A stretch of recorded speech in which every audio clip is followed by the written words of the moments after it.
And may God strike me down, down, down, down, down, down.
may God strike me down, down, down, down, down, down. And may God strike me down, down, down, down, down, down, down. And may God strike me down, down, down, down, down, down, down. And may God strike me down, down, down, down, down, down, down.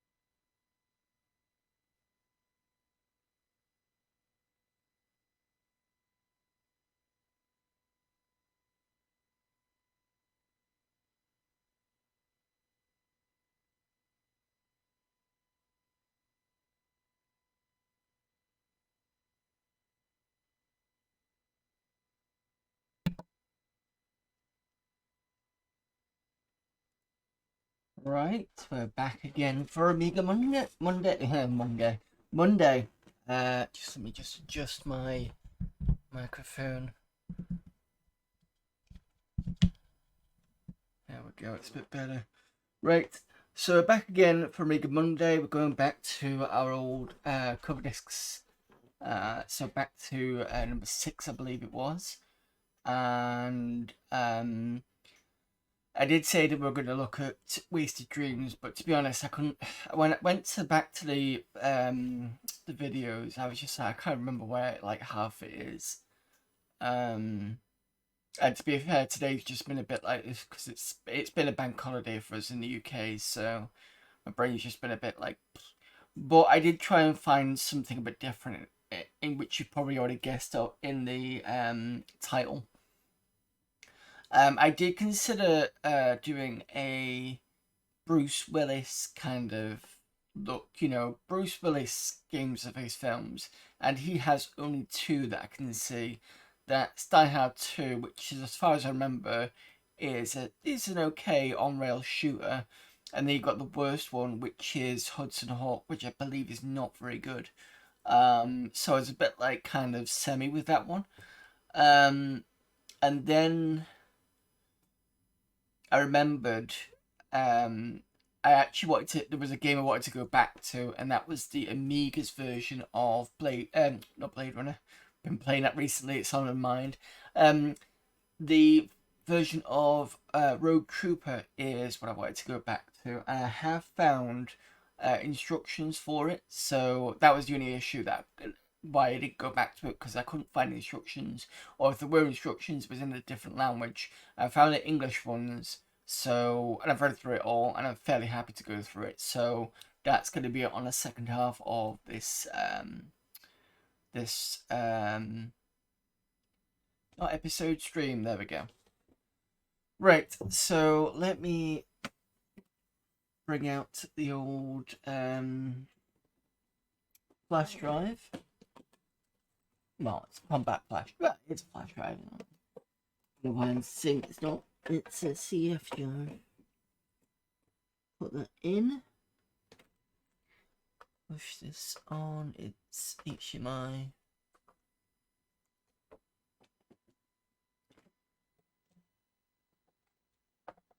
Okay, so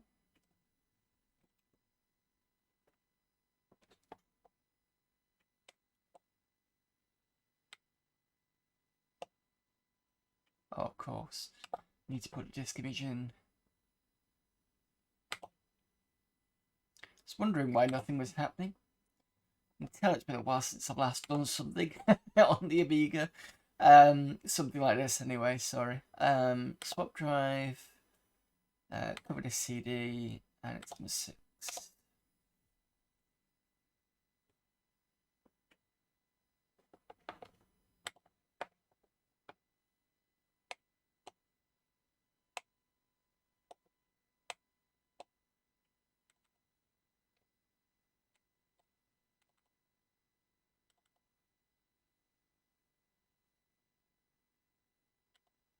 Right, so as I recall, we're in a shareware and we've done a few of these. Let me just...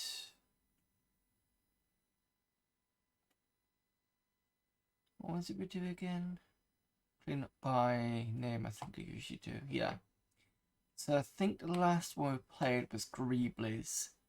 I can't remember if I ever played Nerd Kills, but I'll have a look at that. Freeware. Why? Maybe the first question you ask how to play the game, or maybe it shouldn't be really called a game. Massacre Fits, but oh wait, I think we have played this. I think it's just like a single screen with you shooting stuff at nerds. Let me just double check this.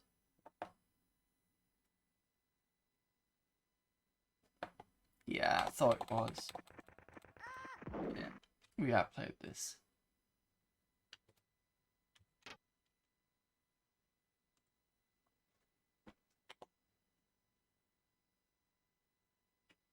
Parrot Island.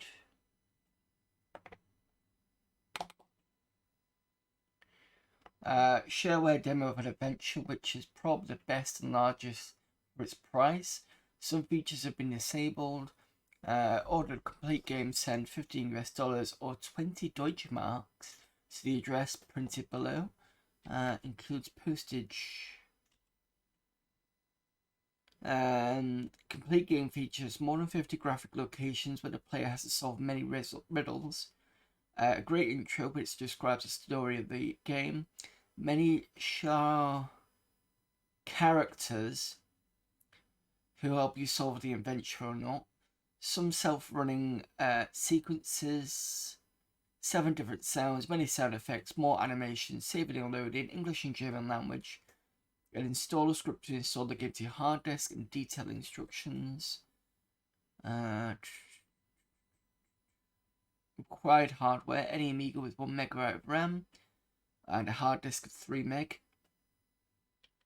The address is in Hamburg. The instructions: after loading appears a screen where you can click the flag of your choice to choose the language for the game, i.e. English or German. Shortly afterwards appears the title picture. You can now start or quit the game. When starting the game, the screen shows that the player has been able to find land. A second, let me wet my palette. Okay, I was not expecting that. Give me a sec. Bloody hell.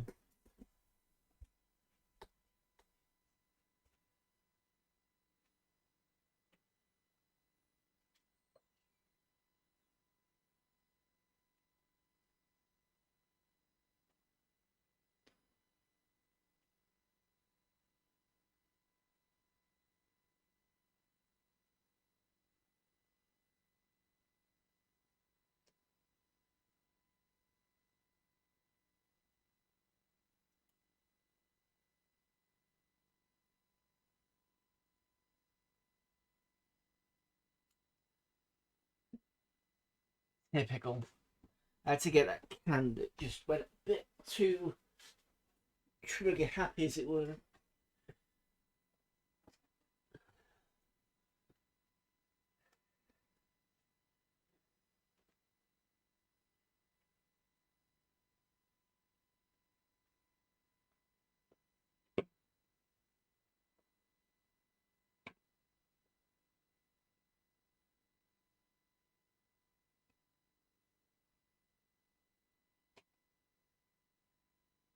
Give me a moment.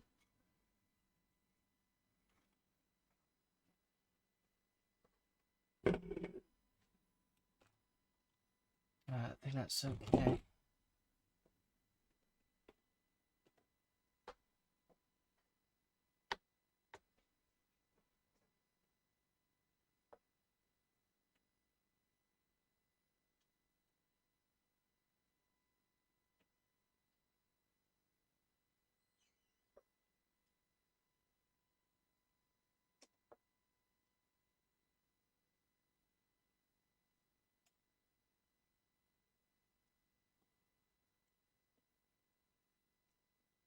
Got a completely wet leg now. Well, not completely, it's just a little bit on the side, but still. And next time I'll just open it in the bathroom. Right. Okay. Shortly afterwards appears a title. Excuse me. Right, there we go. Appears a title picture. You can start or quit the game. When starting the game, the screen shows that the player has been able to find land and leaves the water. He finds himself on a desert island. Your task is to find a possibility to leave the island. The screen shows 3 different sections: the playthrough, the upper part, the indicating field, the black stripe between the upper and lower, and the control panel at the bottom. Game figure could be moved by clicking on any location in the playfield with the left mouse button. Possible the game figure is removed to this location. It's impossible to walk behind pits or rocks. If you move the mouse to a certain sections in the playfield, e.g. to the edge or to the object, a related sign usually appears indicating field, provided the object is important. So it looks like a kind of like point and click still.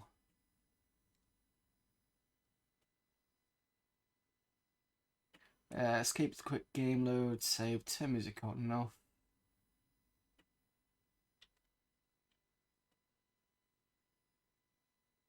Okay, I think it's relatively simple. Let's have a go.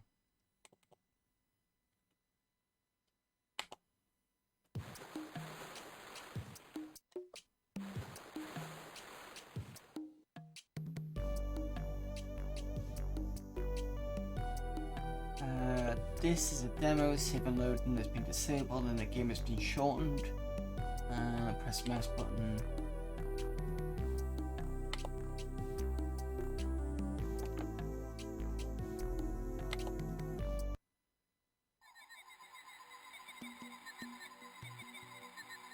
Okay.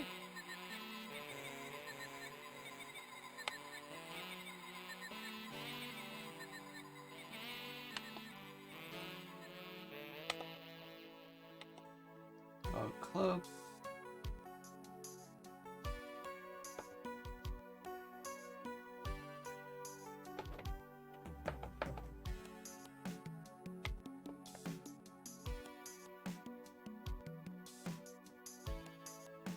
Look at branch. What's wrong? Take it anyway.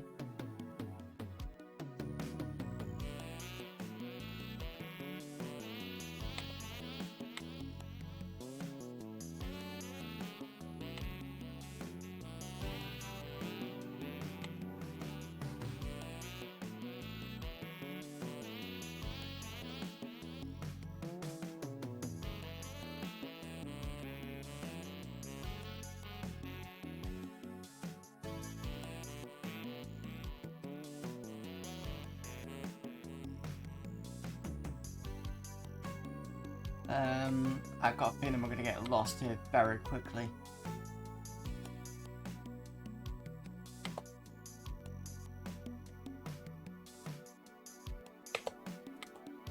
I would not like to bathe in that pond, I'm not surprised.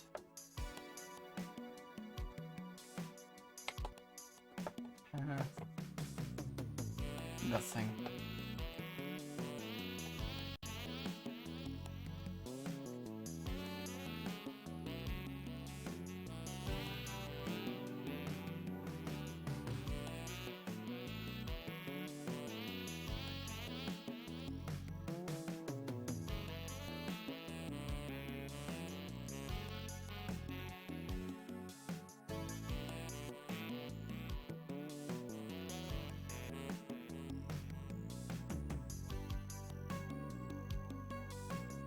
Oh, got a cave.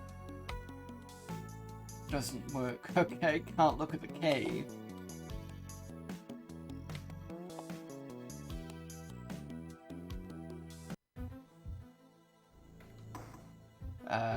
This doesn't look fun.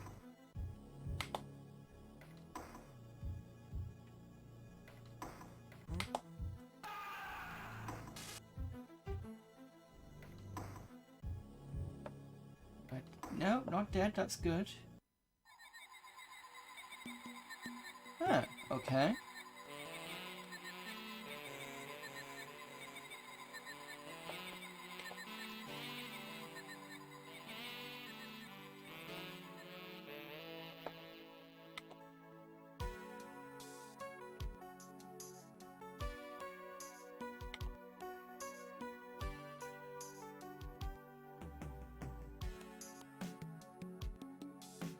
That's a person. Okay, Islander. He only has one eye.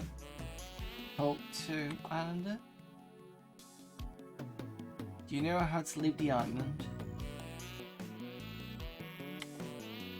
Give me my eye back and I'll let you pass.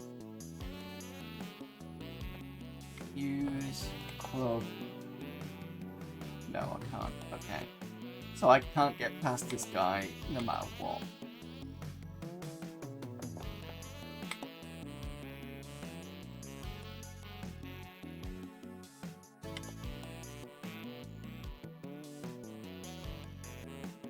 Wonder whether a bird has taken the eye.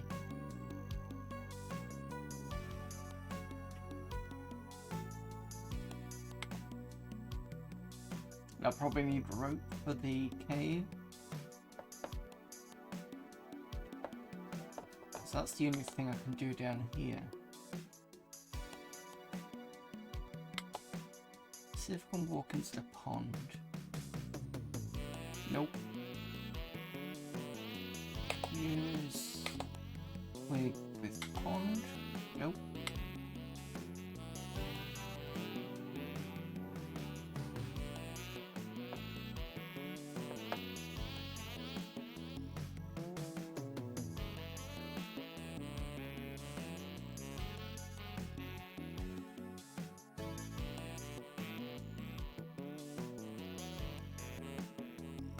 Be a sec.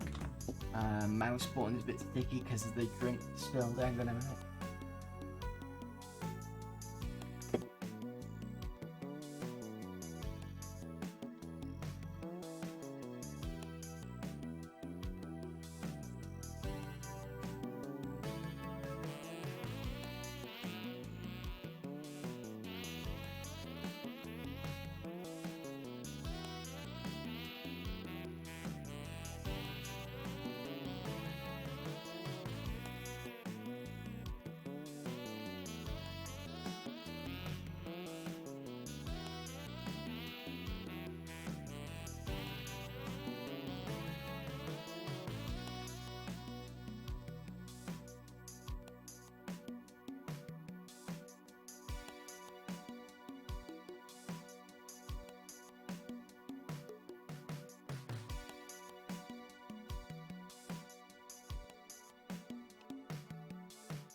Right.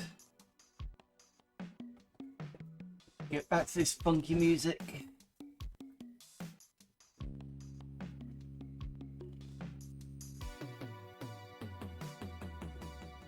Okay.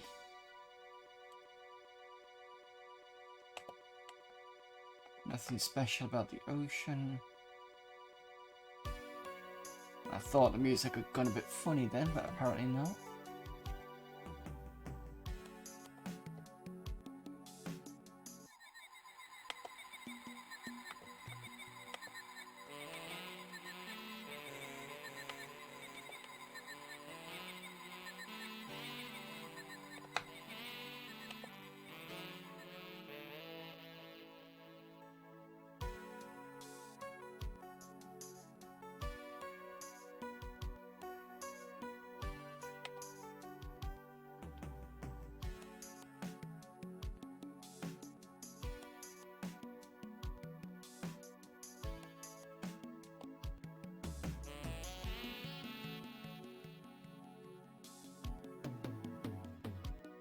There's that guy that asked about the eye. Let's see if he'll do more dialogue.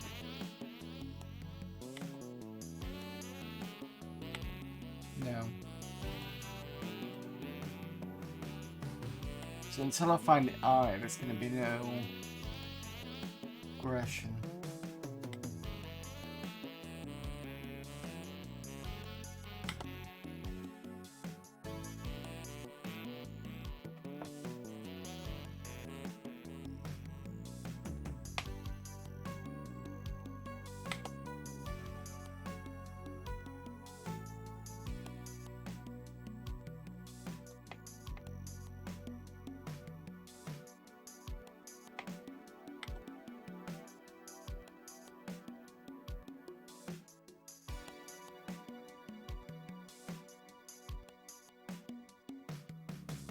Looks like we're gonna have to go for a cave because there's nothing else.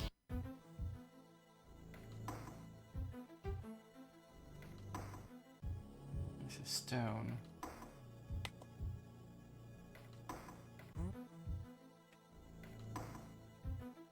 Use this with stone. Okay, that was interesting.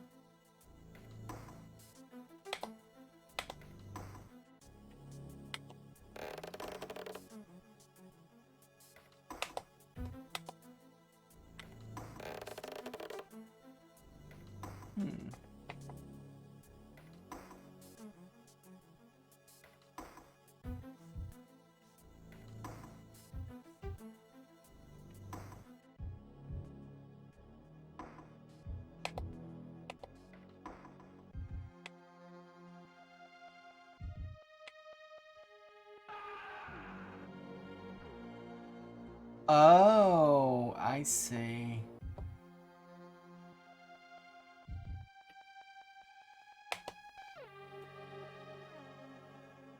Okay, crumbly wall.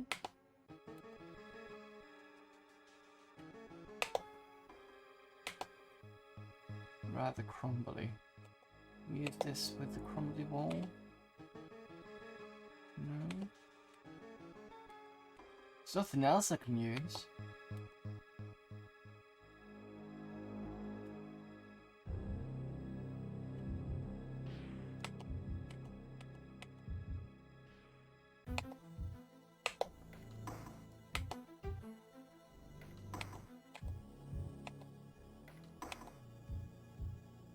Club in the crumb. The well cannot be knocked down because the demo is over now. Please order the complete game. Okay. I know you cut that short, but I think that was a little too short. The generalness of the game was okay. The music was the music on the album was a bit dodge. But once you got into the, was it the same when you went into the cave or not? I can't remember. Yeah, the music wasn't great, but or the music was okay, but it just wasn't suited for that thing. It just felt a bit off. Other than that, that was okay. Quicksilver, what we got? It's a DMS file. Shareware game Quicksilver. So on a booting non-DOS discs, you'll have to unpack the archive. Okay. I can skip that one then. Temptress.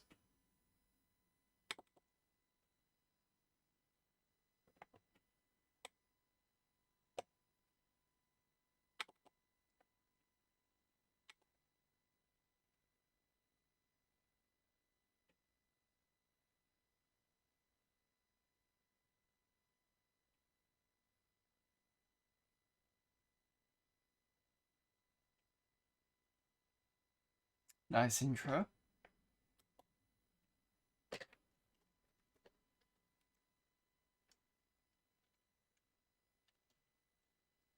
And we've got settings as well.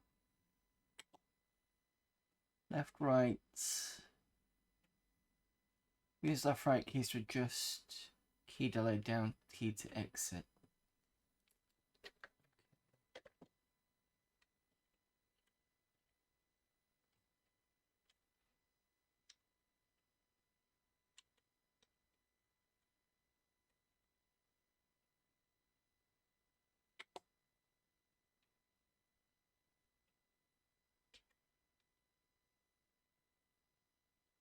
What space for that one?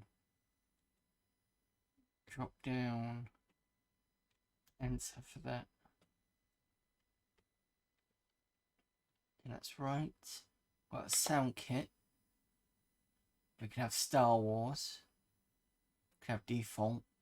So let's listen to the default. And then do solo. Start game, there you go.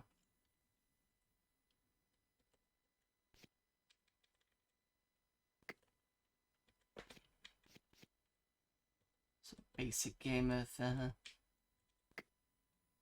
Tetris.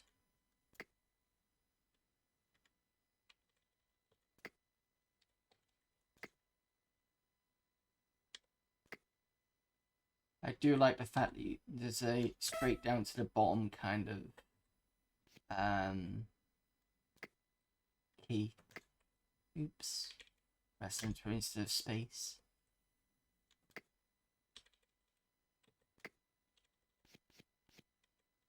Should have used up to change the direction, but never mind.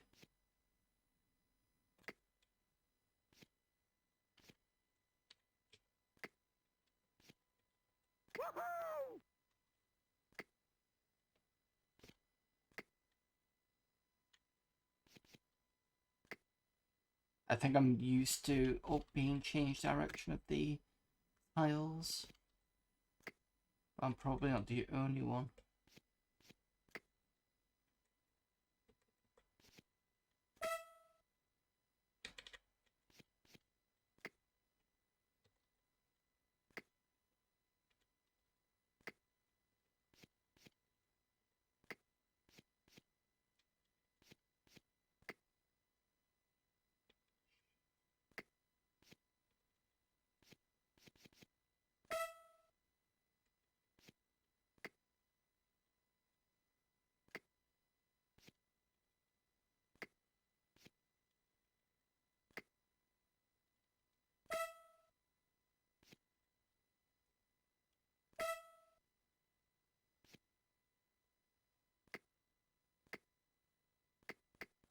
I'm going to change the controls because I keep getting confused. Left, right, up, down, enter. There we go. Let's try that again. That's better.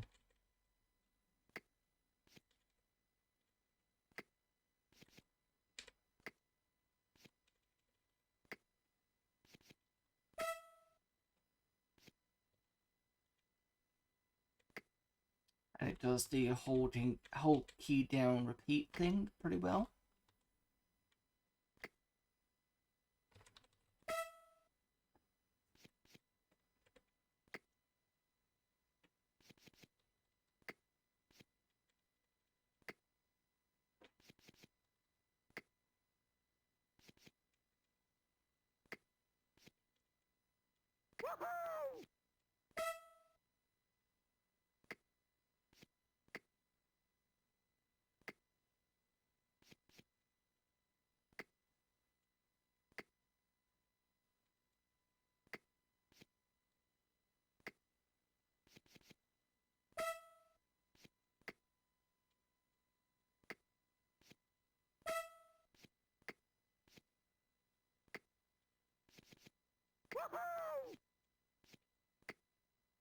I think the Woohoo from Simpsons was a very often used thing in the Amiga games. It does seem to come up quite a lot, especially on PD titles. I think it's because back then The Simpsons was quite well loved. Nowadays people look at The Simpsons and go, is this show still running? So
Oops.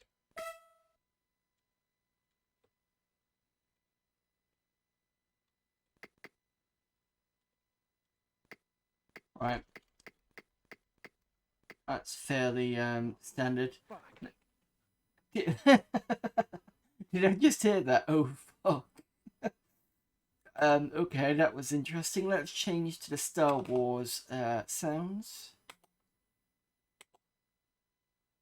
Can we?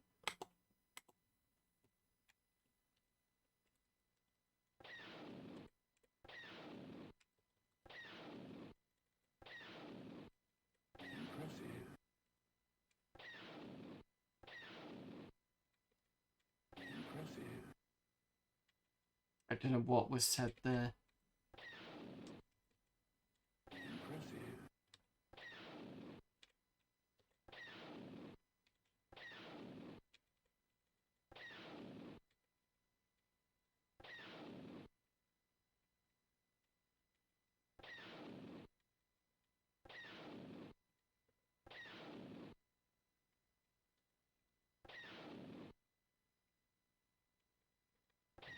I've been waiting for you, Obi-Wan.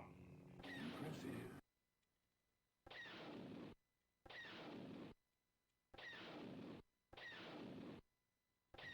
I've been waiting for you. I've been waiting for you, Obi-Wan. Impressive. Impressive.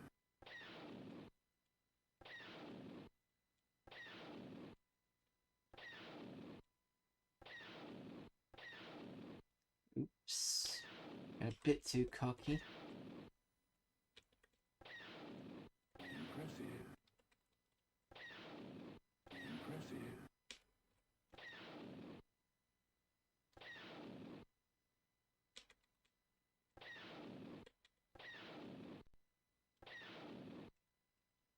Impressive.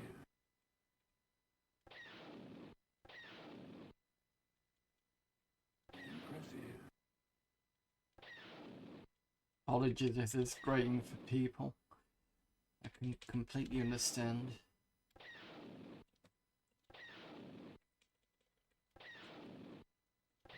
I've been waiting for you. Impressive. Impressive. Impressive. Impressive. Impressive.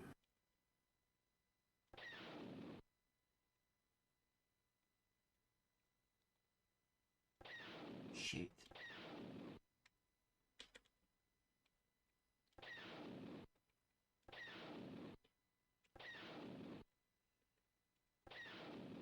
Impressive. Impressive.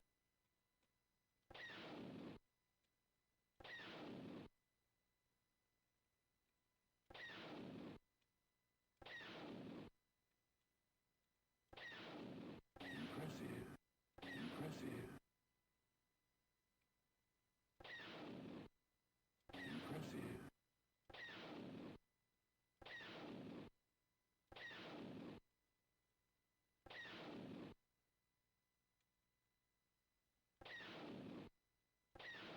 I'm starting to mess this up. Come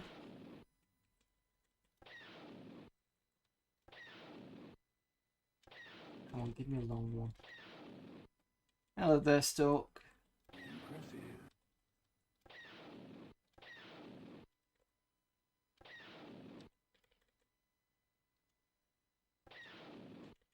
Impressive. Oh, don't give me that now. Impressive. Impressive. Impressive.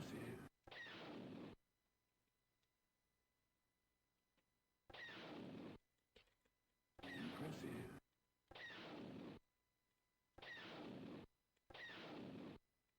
Yeah. See me losing this one. Impressive. Impressive. Impressive. Impressive. Impressive. Impressive. Impressive. Impressive. Impressive. Impressive. I don't know how I managed to get out of that. I think it was just sheer luck. Impressive. I'll go on to a couple more lines and then we'll move on to the next game. Because although it's nice to hear Star Wars sounds, it can be a bit annoying. I've been waiting for you, Obi-Wan. But the game itself is fairly competent. As well, I say it's fairly competent. It is competent. Nothing to shout about really, but I've been waiting for you, Obi-Wan.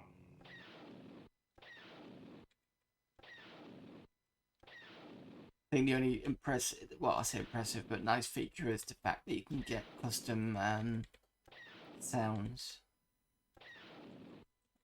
I'll have to see if you can put your own in.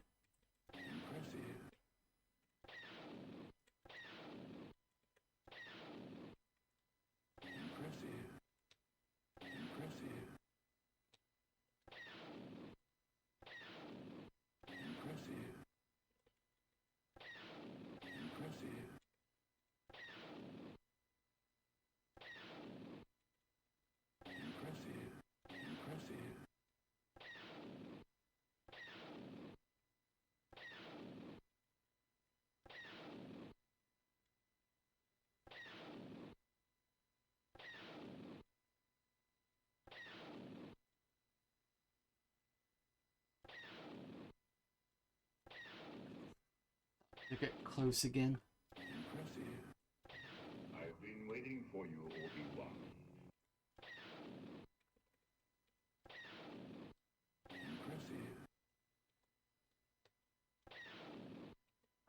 Okay, something's going a bit weird with me.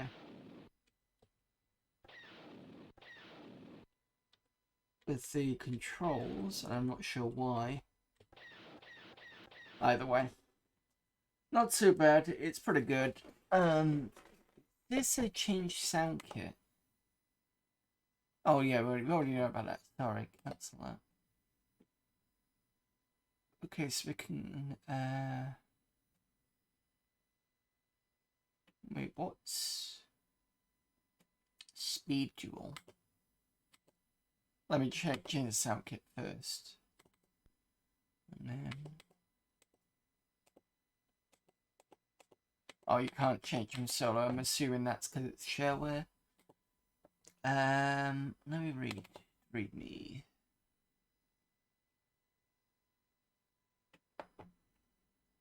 Game is free.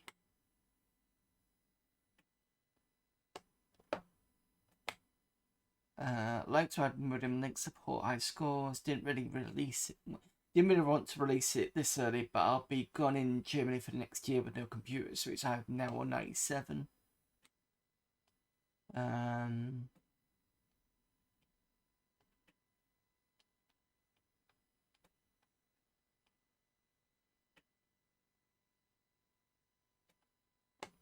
it didn't seem to let me change the game mode. So speed duel is each time you get a double, triple, or tetris, you slow down your opponent. Oh, because it's a dual game, not a single. But tandem is two separate games simultaneously. That's got to be interesting.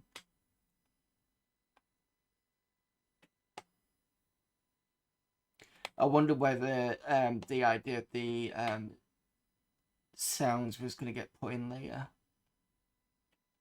Here we go. Sound kit, short for as a short text file listing game events and corresponding file names of if sound samples. Oh, okay. You can make your own. Follow the example of the given kits. Star Wars and default. If you specify the same sound file for more than one event, the game recognizes this and only loads it once. You can omit some of the events if you don't want sounds played for those events. Ah, that's interesting. Let's see if tandem works. And if not, it will move on to a different game.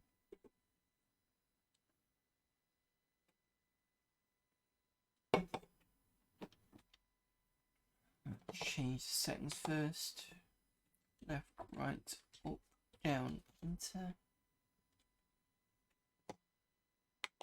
Yeah, tandem. Alright, so Lucky Dip ones are just like a fun thing. So I've got a list of Amiga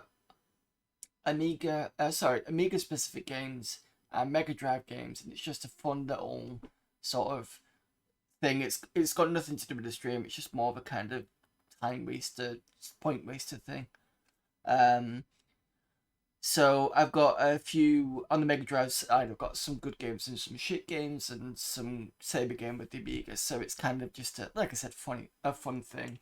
Nothing. I just thought it'd be an interesting thing because it plays around with the I'll mix it up. There's a randomizer, so I thought it'd be fun to put it in. But yeah, feel free to have a go. It's only 10 points, and I think you get 50 every so often, so it's not too expensive.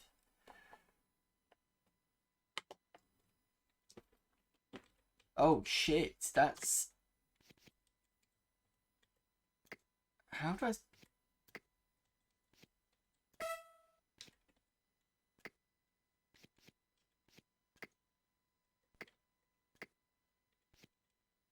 If this is twice at the same time, how am I going to switch over to the other one?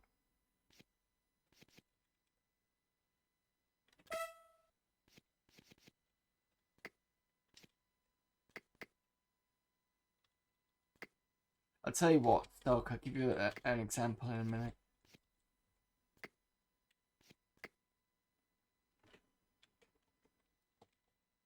Okay, that's weird.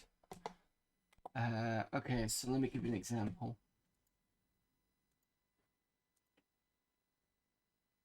Congratulations, Namcos. You have picked out Batman. So basically that's what it does.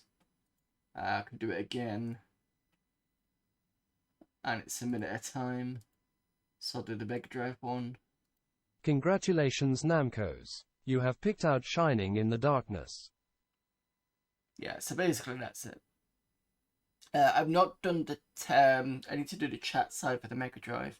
Basically what I said was, if people use it more often, I'll increase the game library. Because at the moment I think it's on about 13, 17, something like that, games. If not, just keep it as it is, and then you can play around with it.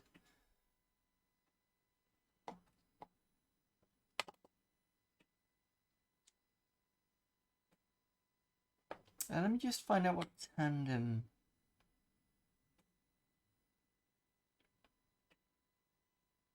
It doesn't really say how it can switch in a tandem mode, but it's an interesting idea, I suppose.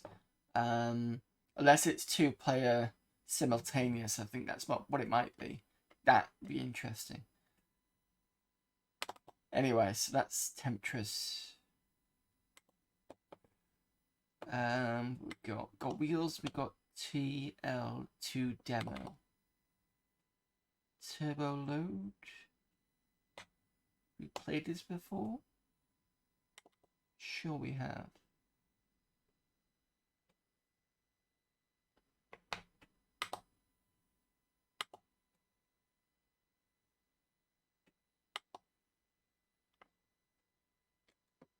This load runner, I think.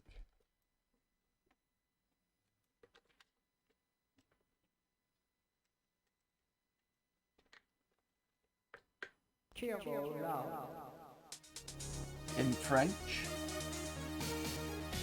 Editor. New game, is that?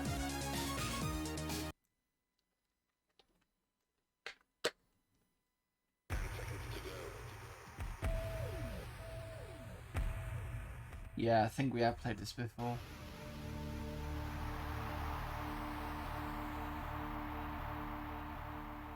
Yeah, because I remember that. And I remember how difficult it was.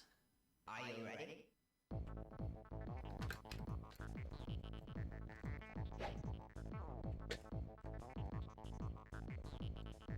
Oh, you can jump out of the...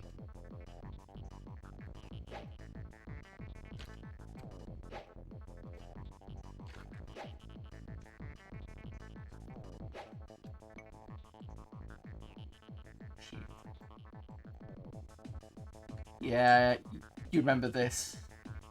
I fucked it up now.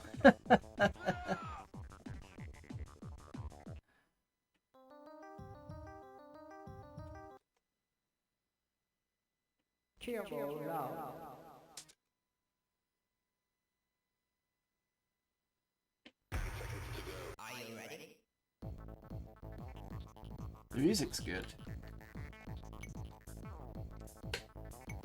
So I think we could climb this. Yeah. Okay.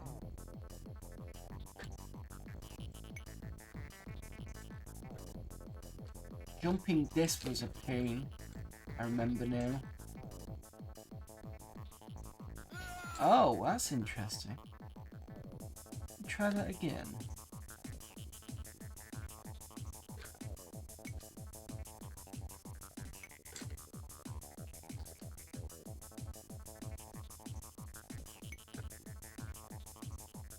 That's interesting. So if you hold down the fire button, you'll grab the side as well as jumping.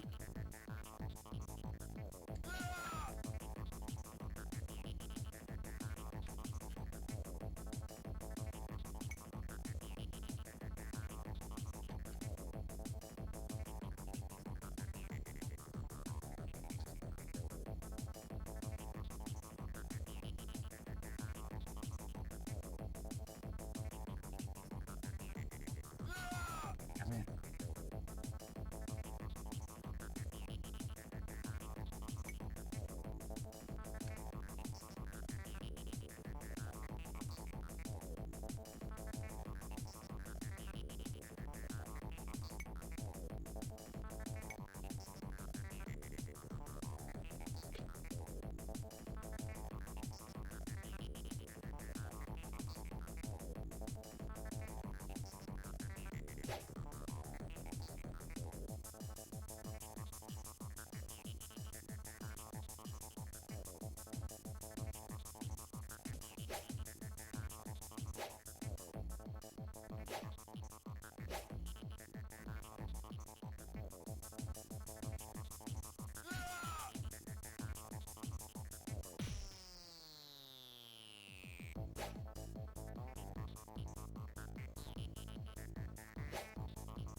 Oh, fuck.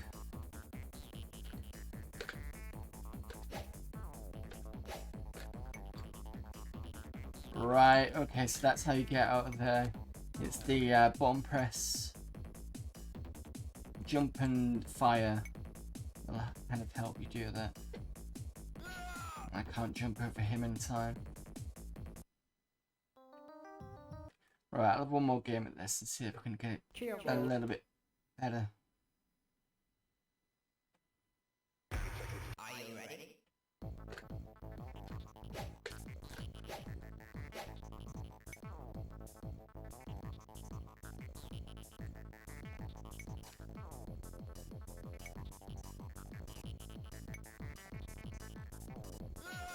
Oh, you shit.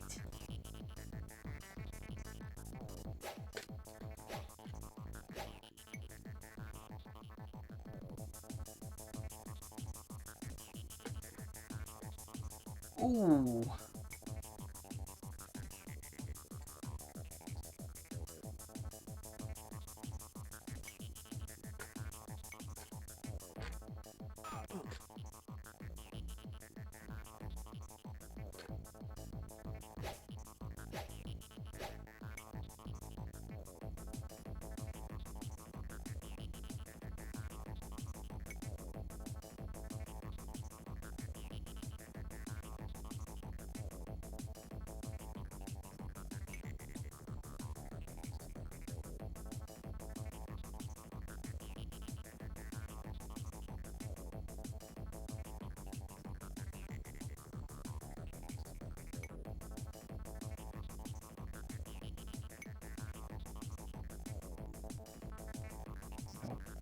Did it.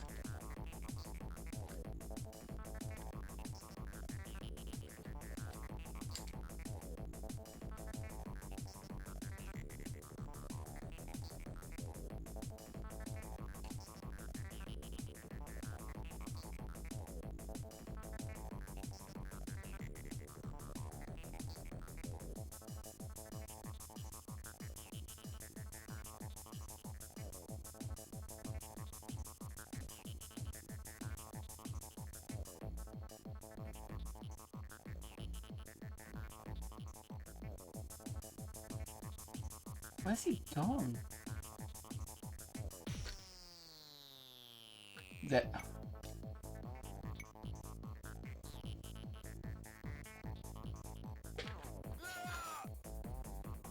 Wait a minute. Shift my joystick settings.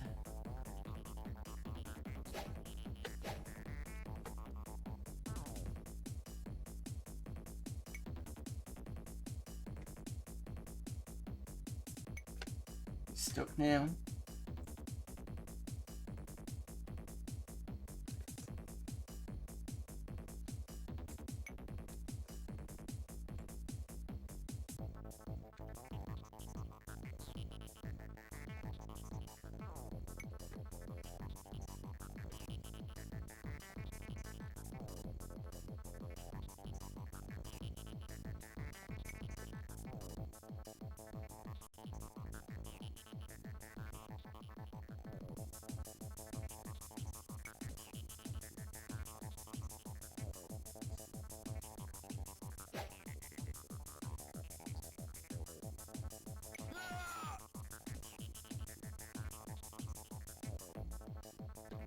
I had a pretty good run then.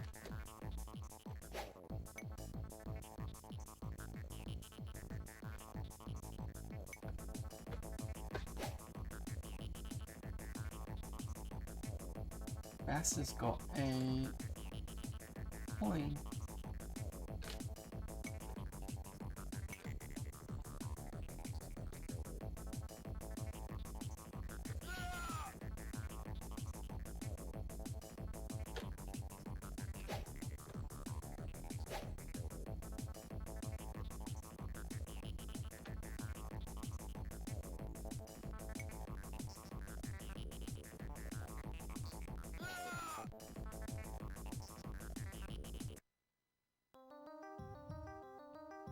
Right, fair enough. At least I can exit out of it. Well, there you go. That was the turbo loader thing. Not turbo loader. Yeah, it's turbo loader. It's loader one. Right, wheels. What's this one?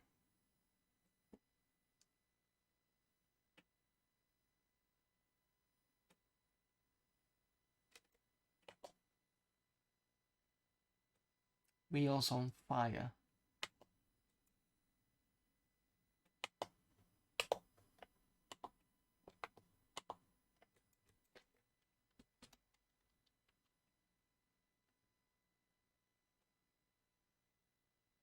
Oh, this one could look good.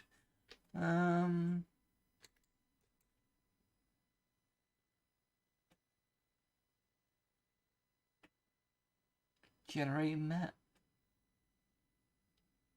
Okay.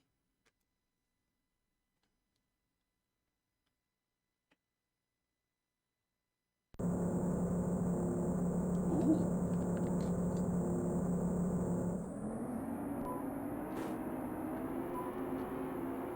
Do you like the kind of pixelation of this? It's quite nippy.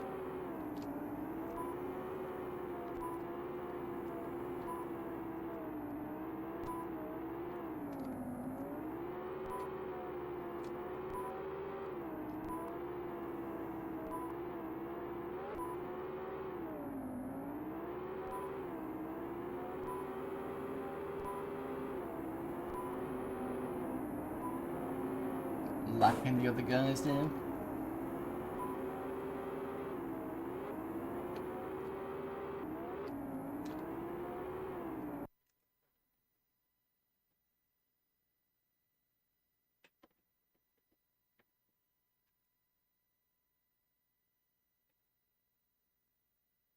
So it looks like a knockout, maybe?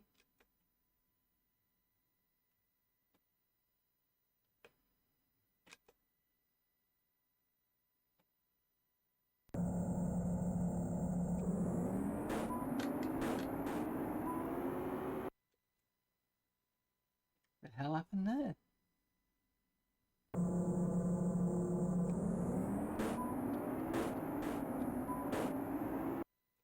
Jumpstart by player 1. Oh.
There we go. I keep forgetting about the darkness in this. So I'm wondering whether it's like you gotta do this 3 times before it changes to map, maybe? Oops. I do like the fact that it knows when you've done a jump start.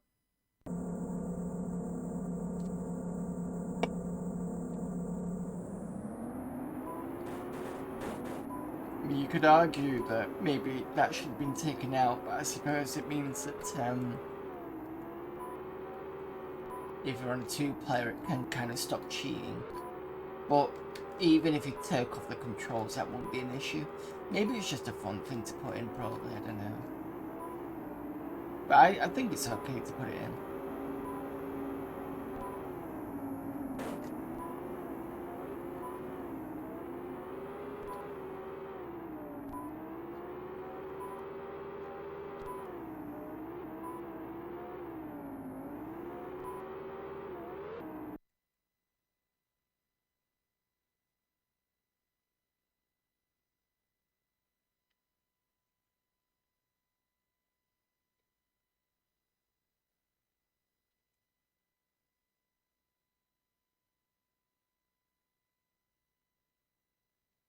Right, we're going to get a new map? Yes, we are. Cool. Tricky course with a difficult downhill section. Okay.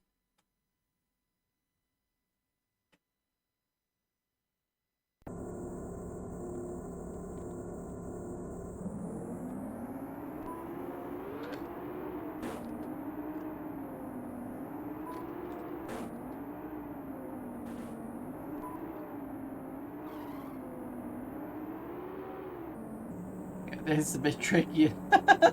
Much trickier than the last one. Oh, hang on. I'm gonna get lapped in a minute.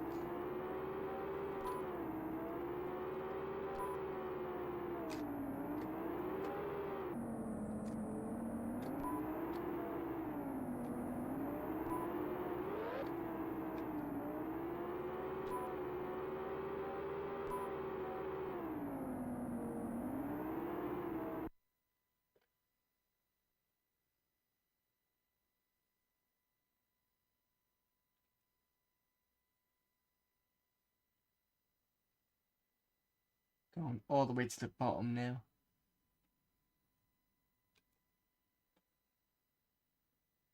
Light fog. Black course with some sharp corners.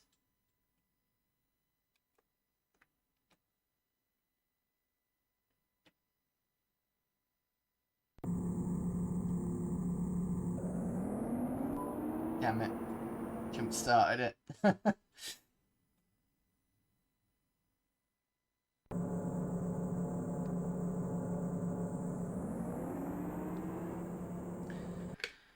At least I'm not the only one that jump started it.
Kick me out, but fair enough.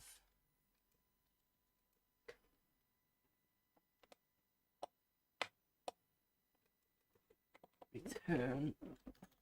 Okay, that's fair enough. Yeah, that's okay. I enjoy that. I did like the way that they generated the the scenery in that, and it was quite nice. A bit different than the pixel, not pixel, well, a bit different than the pixel kind of, excuse me, a bit different than the pixel 2D style. What we got? We've got the Magic the Gathering Guide, which came out last disc. We've got an editor for, that looks like Sensible World of Soccer.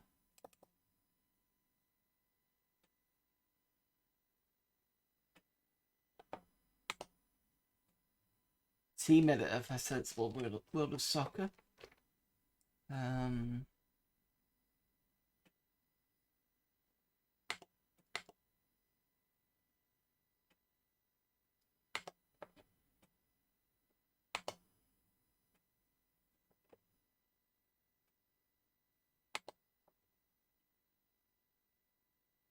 Postcardware means you can freely copy it, give it to your friends, etc. But if you decide to use it, you have to send a postcard to the author. And where was the author?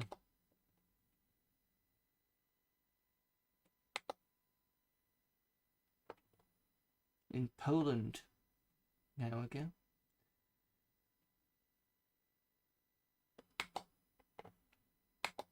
So that's that. Spell generator. Major Priest. Well, what game is this? NPC Spellbook Generator version 1. Enter output file name. Please include full path. I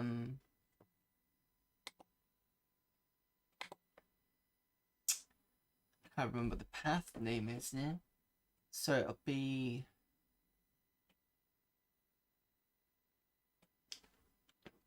DF1.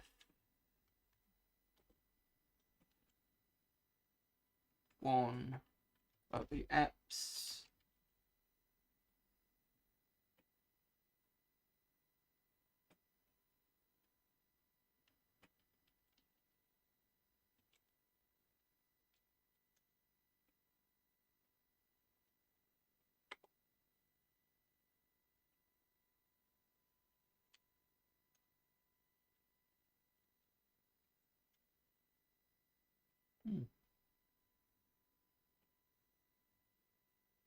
Raven Feeblement, that's a D&D spell.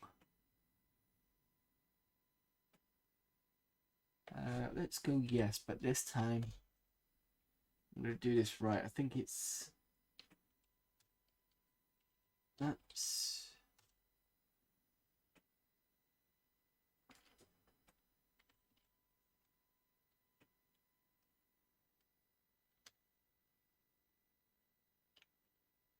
Okay, someone's not programmed this correctly.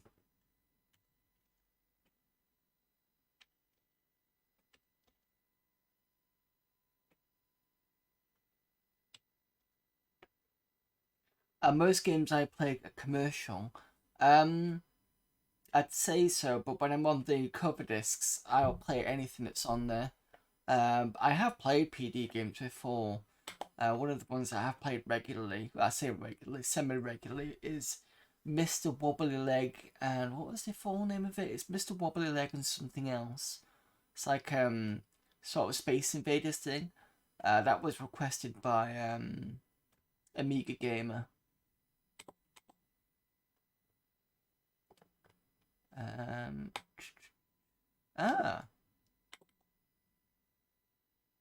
Unable to open your tool MME player. Okay, let's try going in here.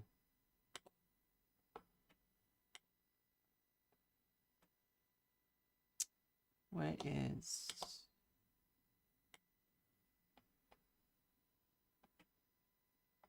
No.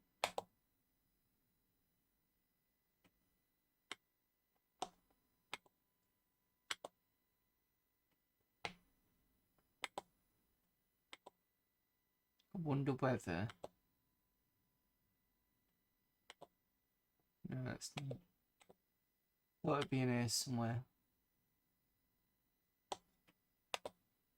I'll have to come back to that in a minute. Okay, so we got Alien Breed 3D 2 text editor. Doesn't have anything in by the looks of it.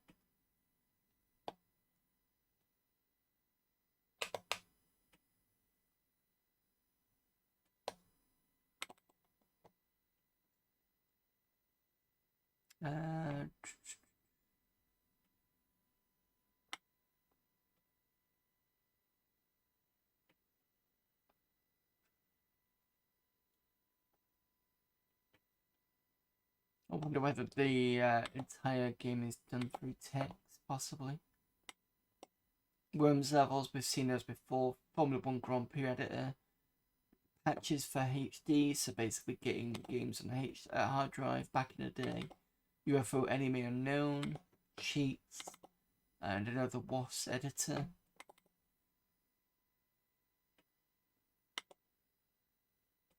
Fast and friendly file editor. Nice and easy to use editor for any data file from Sensible World of Soccer in any of its versions. Can alter about any aspect of any team as well as the stats of any player. Okay. And that's the utility section done. I think we just started this, so I think we did in the Mac. Yeah, because the QDOS was there. Reader stuff you can get just about anything in. So we'll have a look at that in a minute. Let's have a look at Sirius. Oh, I could do that next week. I don't know. What are we on? 117, yeah. We'll have a look at reader stuff first. Got worms levels. What have you got? You've got cheats. Oh, is this a guide for cheats?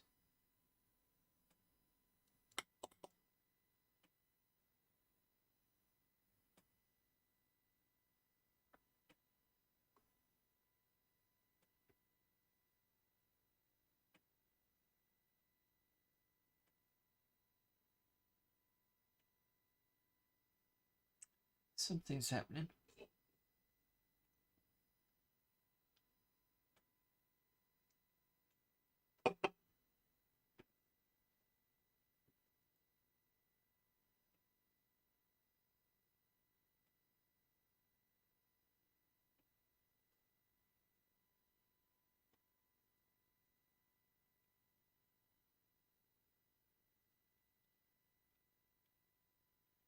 Something's happening and it's nothing.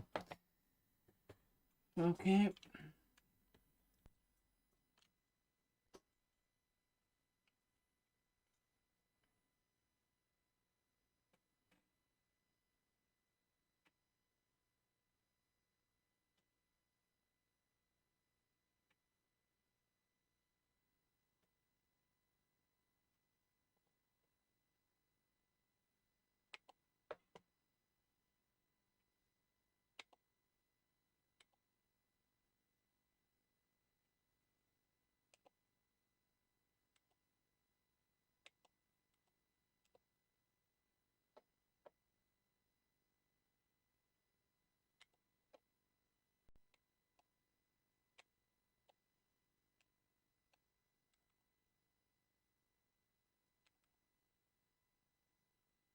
Okay, so Gert was... Oh no, James Quarterman was the last one we just did. So Gert has a HTML file called Atlanta.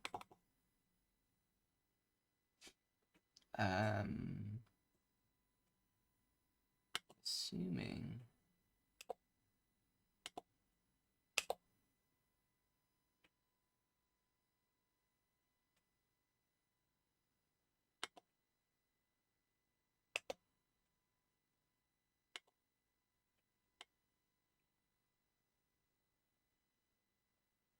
There's my eyebrows.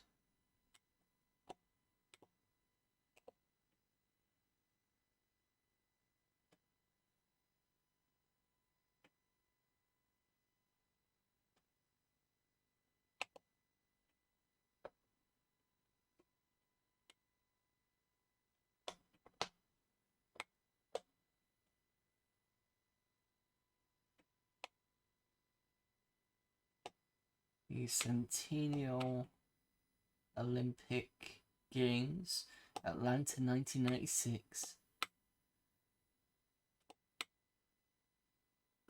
Oh, I wonder if it's like a database of who's won what.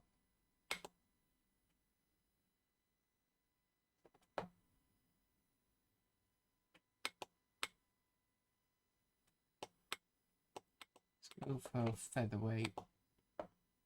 Yeah, you can see gold and silver and bronze. Floyd Mayweather. God, that's a name I've not heard in a while. But yeah, that's like a little database for the Atlanta Games. Horace text? Horace animation? Oh, let's see what this is.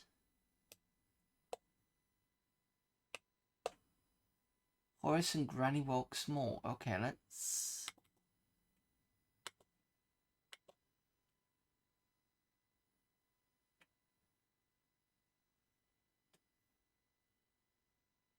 Player...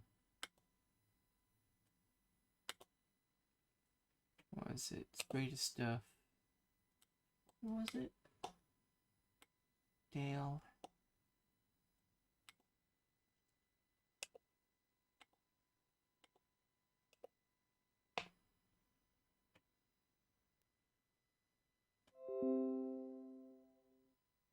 Okay, so this isn't exactly what I was thinking of when they said Horace. It's still a nice animation there.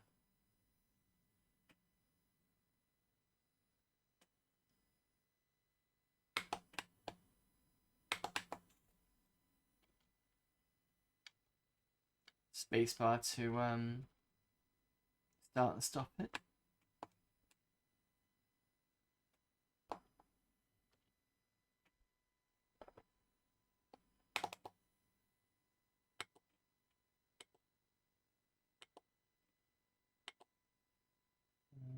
CD.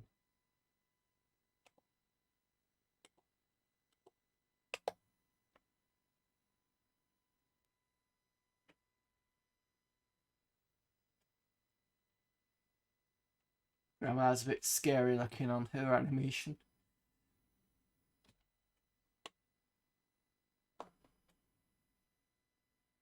Should have just played it from the D player, but never mind.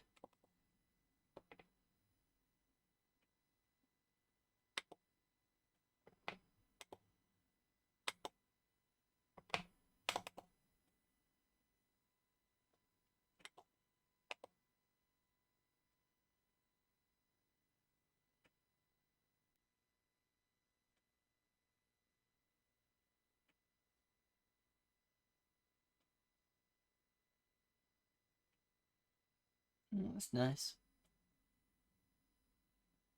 Not much other than that, though. Is there anything else we can open? No, just that's it.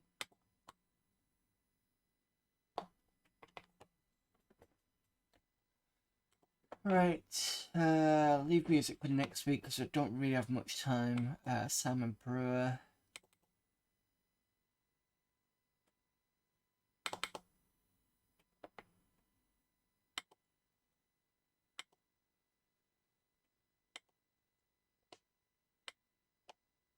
Don't really want to unpack anything.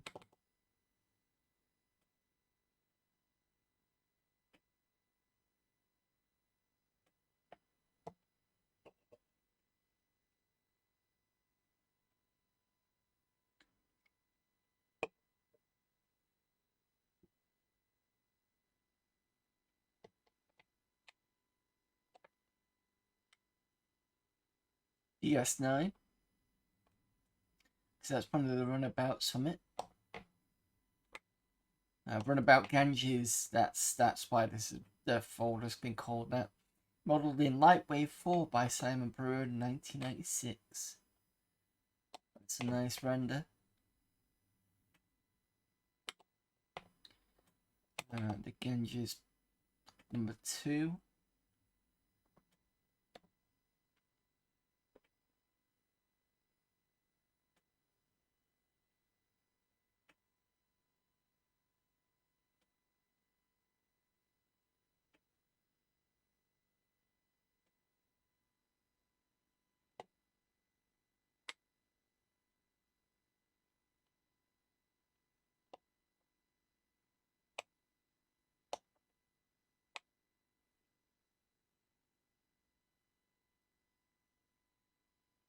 Yeah, it's pretty good.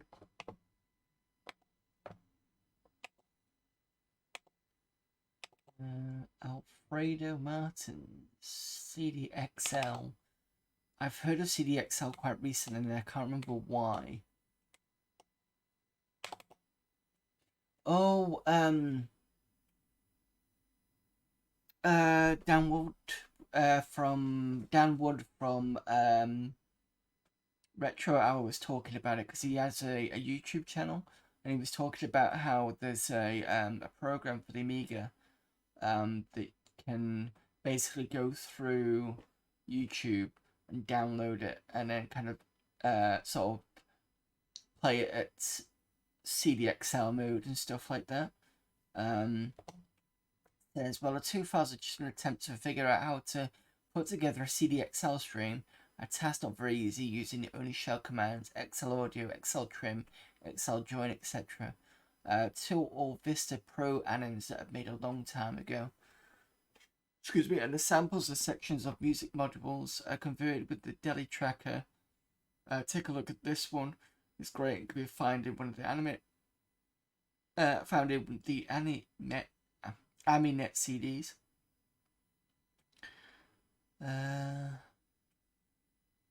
CDXL format is much better than AVI or QT. QT is QuickTime and can be played by any Amiga. Streams are AGA only because the frames are in Ham8. Right, okay. Let's do a low res and see what that gives.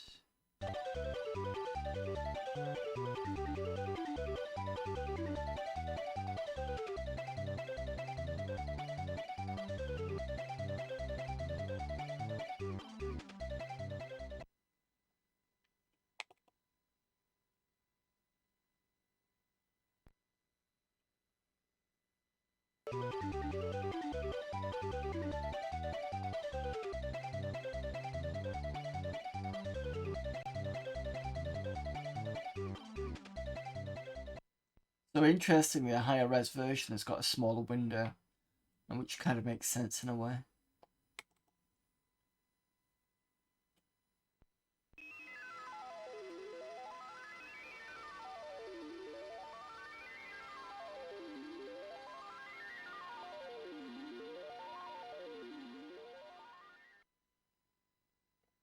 Right, this one.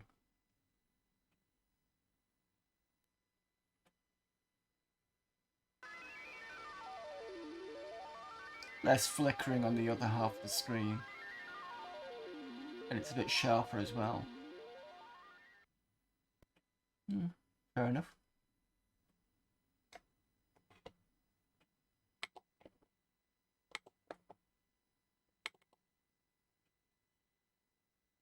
We got Kryptonite. Move this up.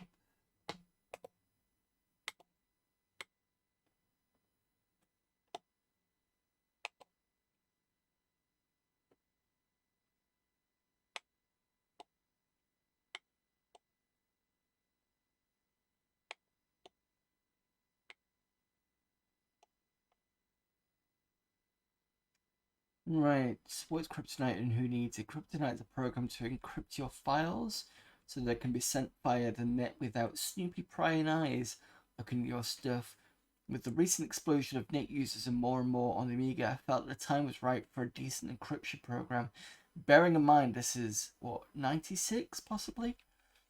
It's also ideal for hiding adult-oriented files you may have lurking on your hard drive, disks, etc.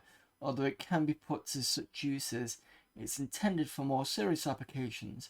My hope is that it will be of aid to anyone in need of complex data encryption. If anyone could tell me the amount of time needed to decrypt data, based on my figures below, which may or may not be accurate, using a brute force strategy, I'd be grateful. It would give me an indication of just how secure the program really is and whether it could be further complicated by the addition of an extra key file. Why write it? Last year I was asked to write a report on encryption for university. I was pretty amazed at the techniques and had an idea to write one for the Amiga community. A couple of months ago I hit on the idea to make a program shuffle the data according to the user-definable key file. See below for an explanation of the key file. So after much thought and much planning, I've finally written fanfare kryptonite. Obviously we're not going to play with this because there's no point, but you can see somebody did actually make a encryption program.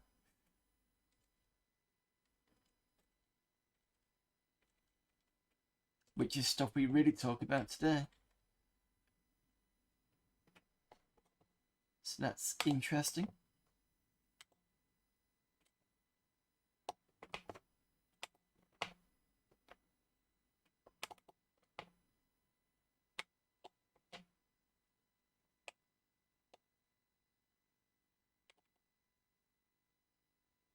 All the code reads at Amiga format, and anyone who reads this, all the objects are for all versions of Imagine.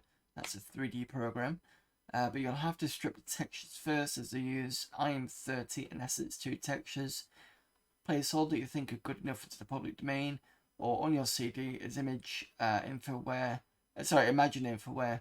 This means if you like them and use them, all they want in return is information on Imagine 2, 3, or 4, as manuals are a fuck ton of money.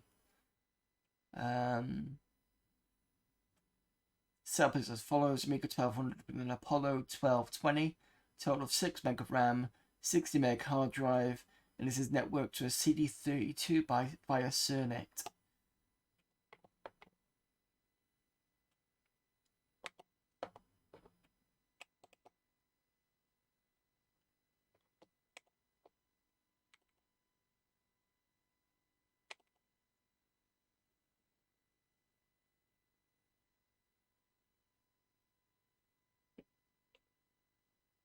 We'll go through another sort of 10 minutes of this, and then we can move over to Road Trooper.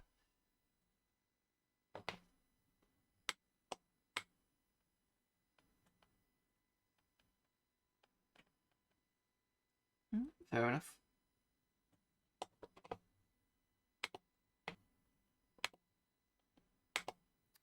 That was Belton. Got Gallery, which you can leave to next week. Mike Wellman.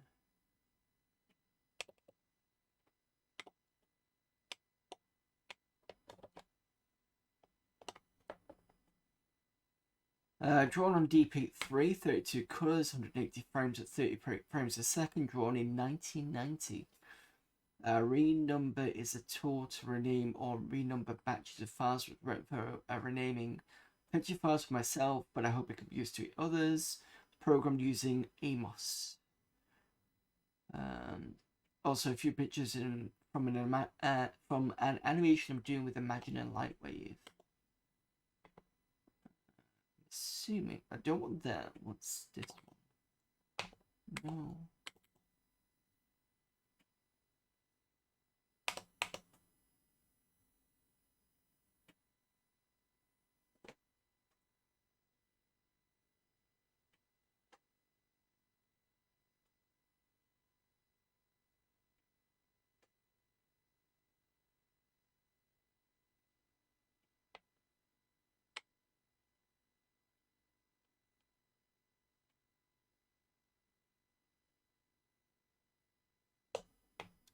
It's alright, nice shadowing.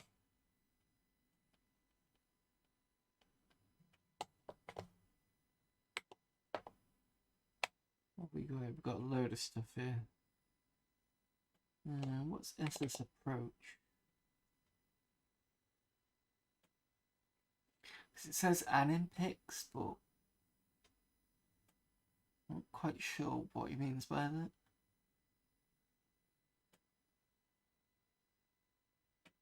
Unless the picture's from an animation, possibly.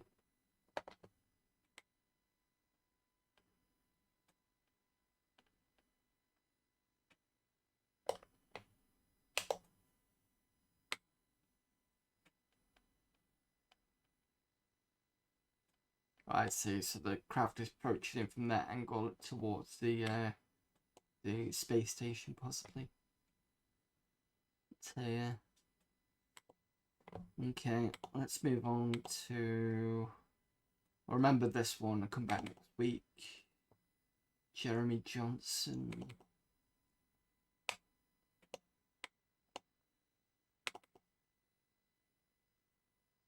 Worms sample set changer.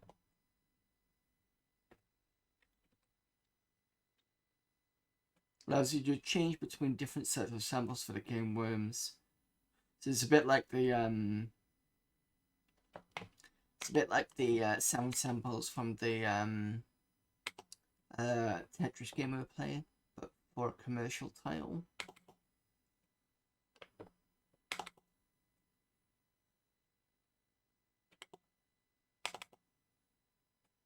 Click me first.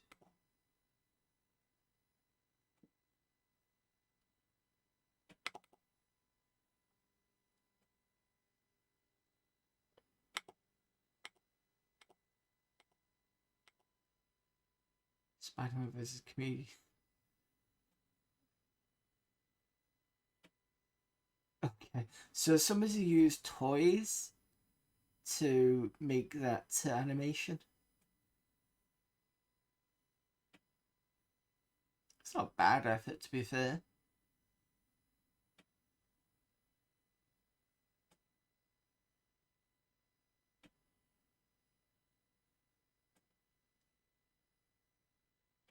Wonder if you could export that out and put it as a GIF.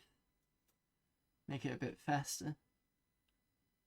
But I think the bubbles between the two of them are a bit too slow, a bit too fast. Sorry. So yeah.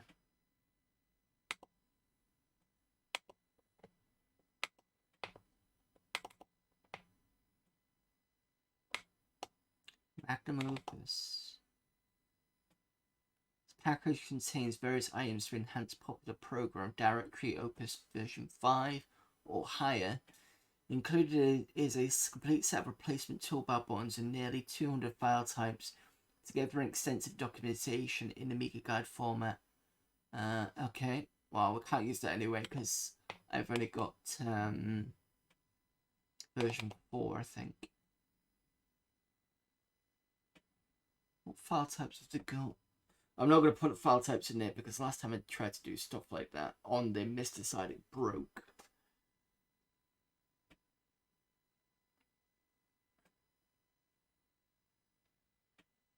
That said there's a lot of file types. Yeah, it did say it was 200.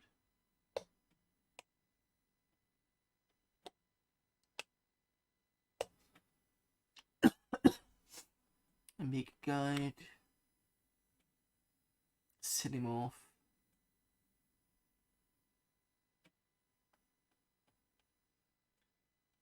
Lightwave. MS Windows icon. And the right files. Optimed. PNG photo CD. PCX. Targ is a really old one, I think.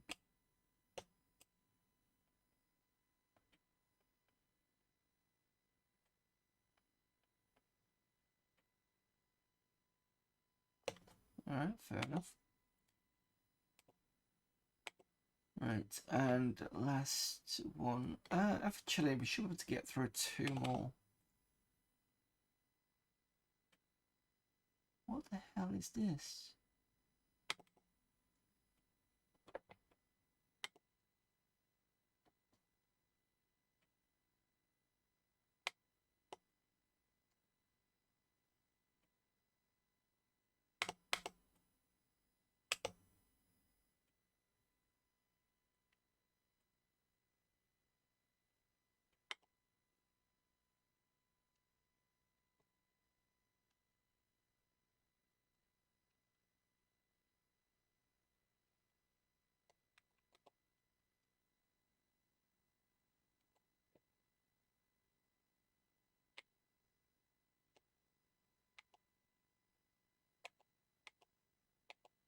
It's crash.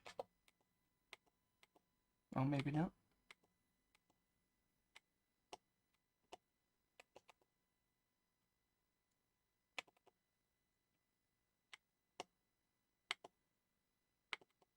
Yeah, my mouse is gone. Right, we'll have to restart.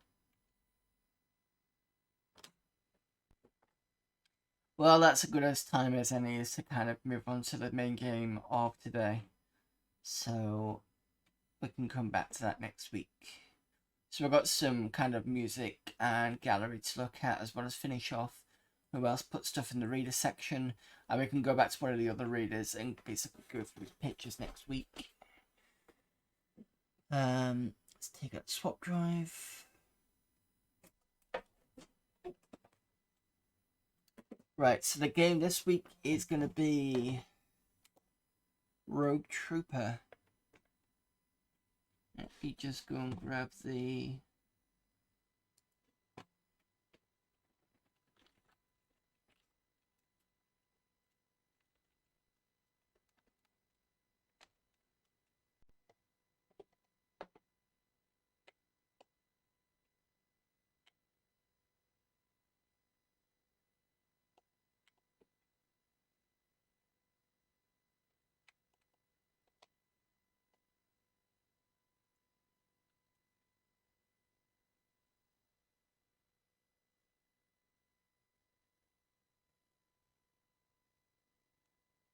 Let me just go and grab the instructions.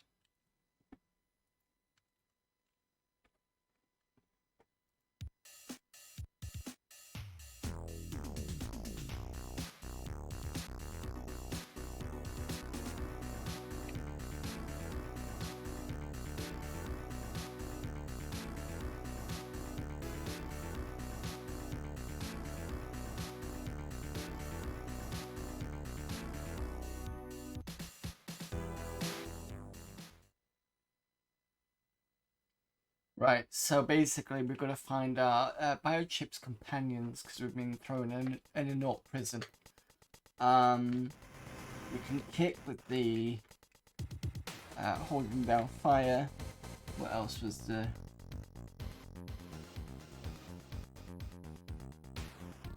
So I can investigate with bottom right and bottom left.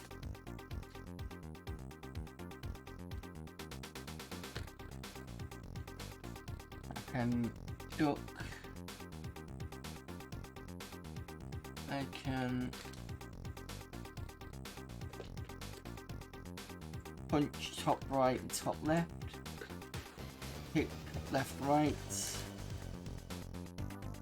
And down is down and shoot, but I don't have my gun. And that's what it is at this point. Other controls without the fire being pressed is up to jump, down is to duck, down right and down left is to investigate. So I was fiddling around with the alert switch there. That's what I did to cause that, and it's basically up, yeah, basically up left, up right, left right is pretty much it. Right.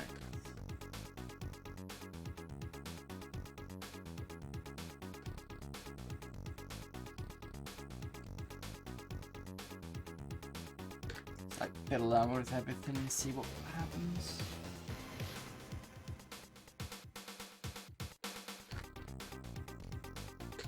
Nothing.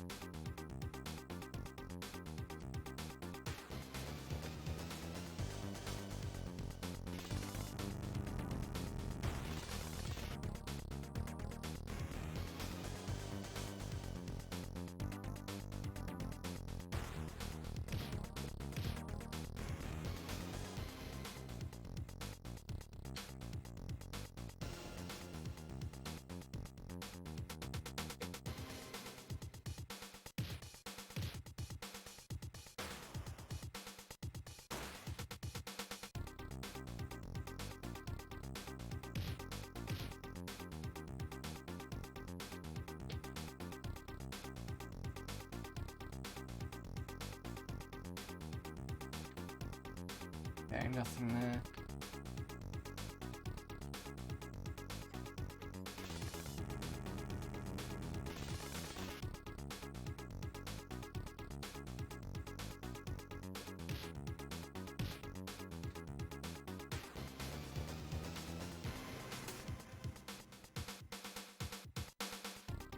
I'll flip the switch.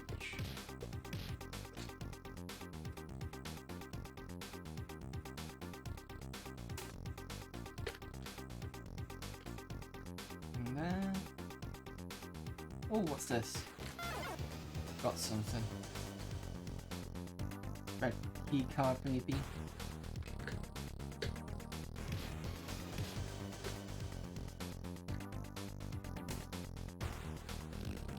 Oh. Ah, so that electrifies the floor.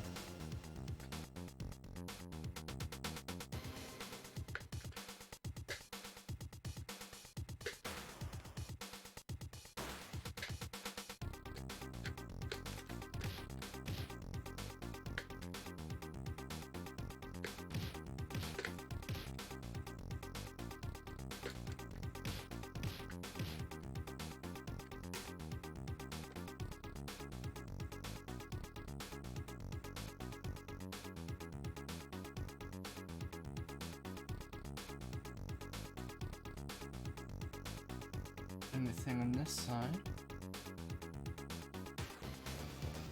Rogue's not looking too great on the bottom left. Oh, I think he regens, doesn't he? Okay.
So that's gone in.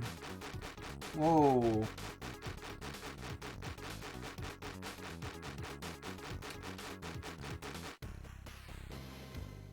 Okay, I think what did me in with the floor above.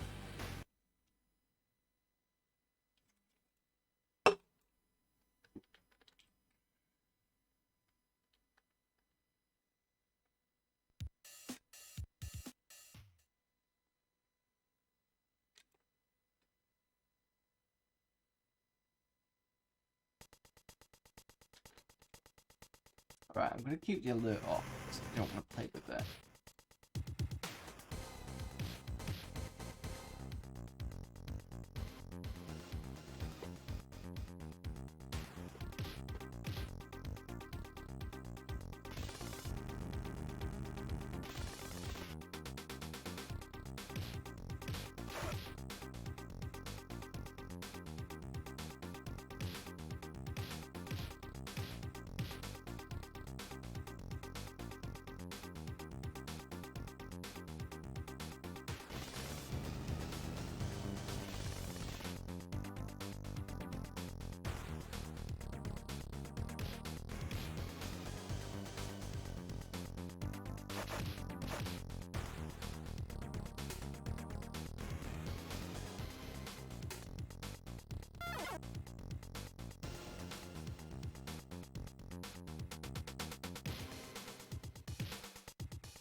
So you can see the current moving. And it stopped. Right, okay.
I can't go this way until I do this. Yep, okay.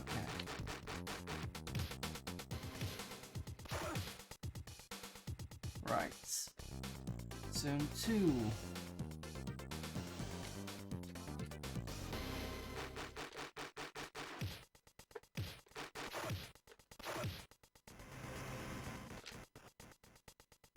Knots everywhere now.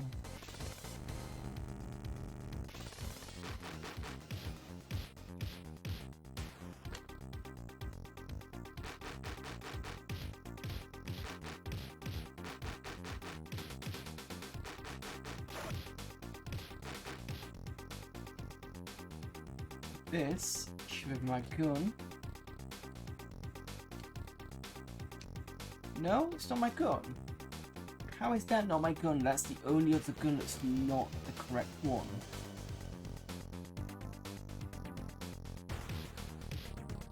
Oh, unless...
problem is there's no gun at the moment.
Oh shit, right, okay, so you turn off the...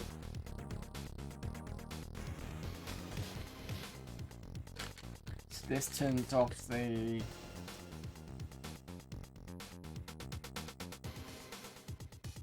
Yeah, okay.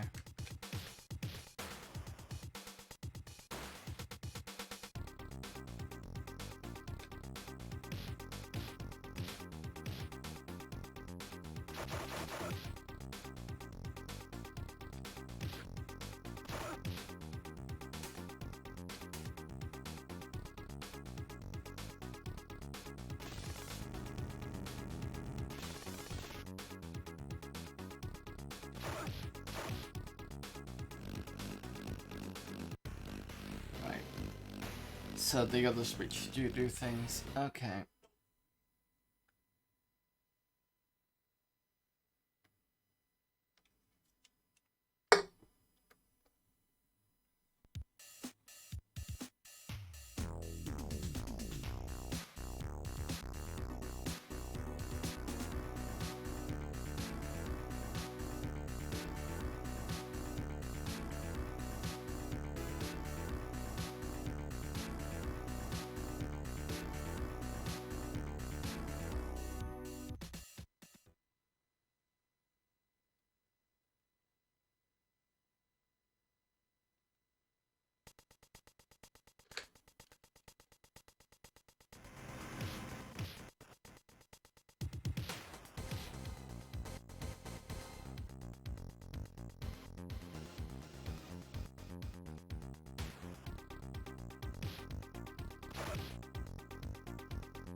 remember right, there's nothing this way.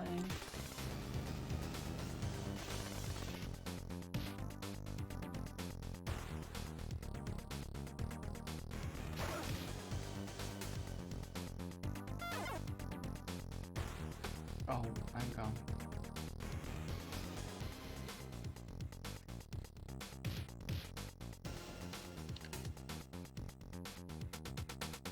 Is Rogue Trooper an alien? No, is a genetic infantryman. I think the blue skin, there's a reason for the blue skin, I can't remember. So this is a character from a 2000 AD comic.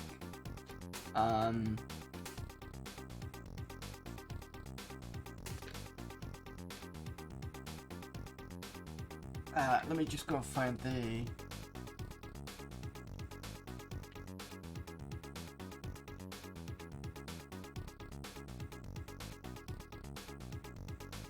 wiki link for you. There you go. Have a quick read about him. Basically, genetic infantrymen created by the Southers. So there's two factions. There's the North, the North, the Norths, or the North. Is it Northers or Norths? And the Southers. And it's when the Northers speak, they've got this kind of almost Russian-y kind of dialect. That's the way I remembered it anyway. And the Southers were kind of like the American style, so I think it was more like kind of Cold War-esque. A mixture of that and maybe World War II kind of thing. The Norts would have a face mask, but it's like a cloth one with pipes coming out. Whereas the Southers would have this kind of full bodysuit kind of thing. But yeah, they basically created this lot to help win the war. And then there was something known as the Quartz Zone Massacre, where most of in fact all of the GIs apart from him survived. Sorry, I'm gonna rephrase that. All the GIs died apart from him. And he spent most of that time going off-road, trying to find the traitor to make him pay for the crimes of that. The 1, 2, and 3, these are the biochips at the bottom left. So one of them is Gunner, I think that's biochip 2. One of them is Bagman, and the other one is Helm. And they are basically the comrades of his they are basically the embodiment of his fallen comrades, because if I remember rightly, each genetic infantryman had a chip, but I don't know whether it was on him at the time or whether they had to get him. I think it might have been it was on him, so like he put it on his helmet and stuff, but I can't remember. There's give me a sec. I vaguely remember some of the story.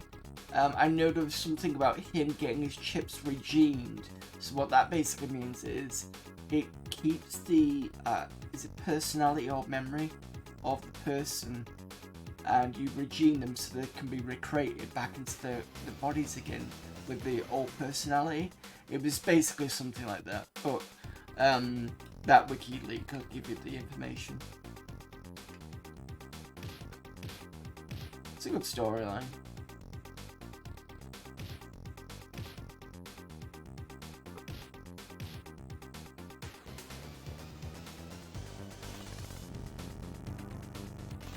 I've just recently bought the remake of that storyline called The War Machine.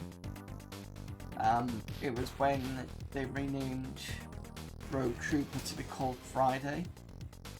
And then there was some other story based on that that followed. Be nice if they bring those out, because I don't think they brought all of them out.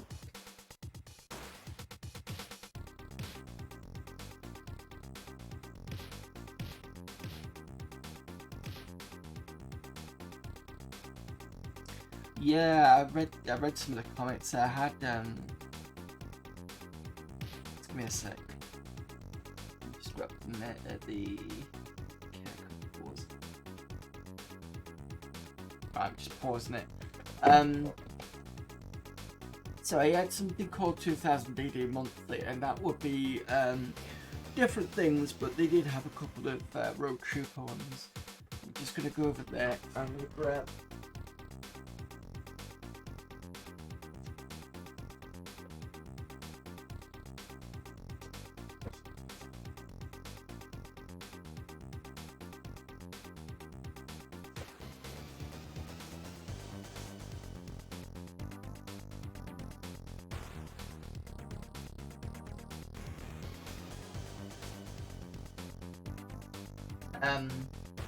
So I'm just going to switch this to WhatsApp mode. There we go. Right, so recently 2000 AD started making sort of reissuing the stories but in like big case files. So it was like you've got just Judge Dredd or just Rogue Trooper, or another one that I've got over there is Robo Hunter. And this is Tales of New Earth. Version 3. I think this is the ones that I didn't read, and I'm partway through this. I've not got around to sorting it yet. It's like there's the artwork. There's the old school ones.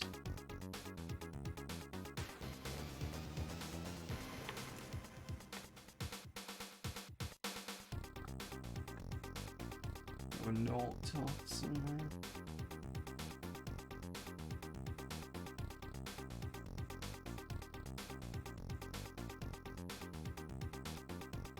There you go. And that you can see that this over here, with the way that the mask is, might not be able to see that clearly, but that's basically the enemies. And there's another one here that I got called Regine. Which is this one. I don't know if I read this one. Return to me, then I might have read this one. It's got some of the same stuff as we just got on the other bit. I think I bought this one first, and then I got this one next.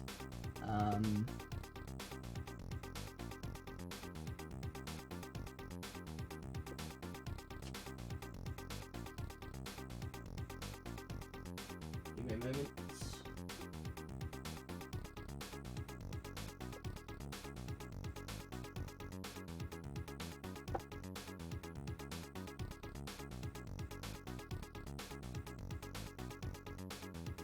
Here's an example of the Judge Dredd ones. Here is one of the case files for Judge Dredd. There are basically just entire stories of Judge Dredd stuff. So there's one of the stories. I think this is, yeah, just this one was that storyline.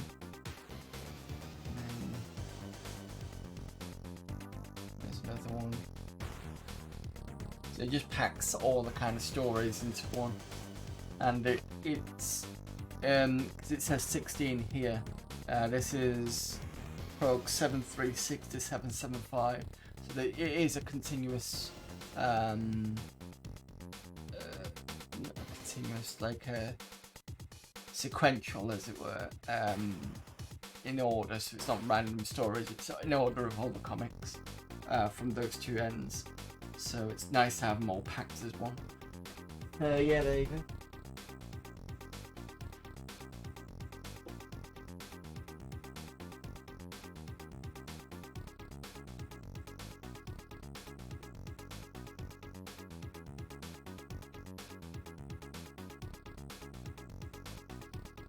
I did buy some more 2000 AD stuff, but the problem is I've only got a small shelf to put them in. So I started getting them digitally. I think the last ones I got was the VCs, which is the vacuum cleaners, the Harlem Heroes. The first run of the Harlem Heroes was like the futuristic kind of board game, but it's based on the original. I think it's based on the original Harlem Heroes from America. And then when they did the reprint, it was still the same kind of football style, but it's like almost like the new next generation. And I do want to see if they'll pull those out. They'll be cool. And I think I got another Road Troop. Yeah, I said I got another Road Trooper one. That War Machine was the new one that I got. Get back to the correct window.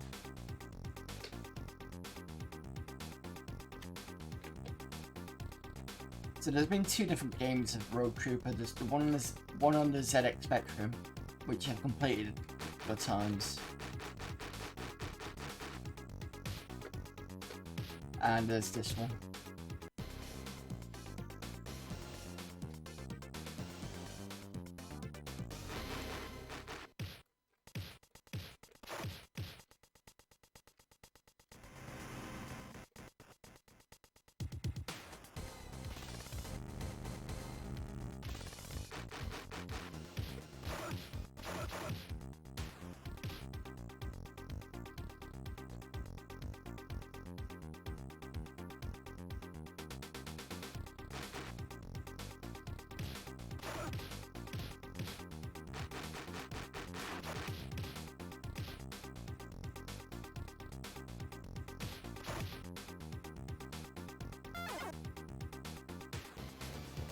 I don't know what the hell that was I've just picked up.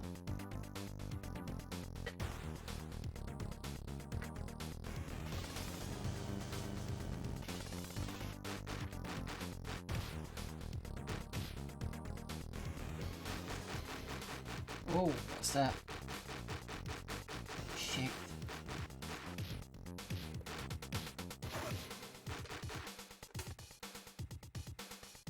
Oh. I've just seen the word locks open at the bottom. There we go. That's how I got my weapon.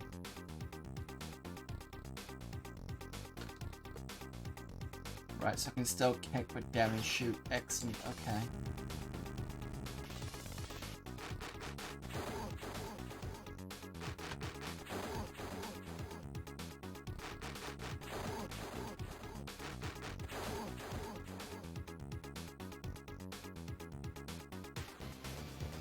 That's how you get it.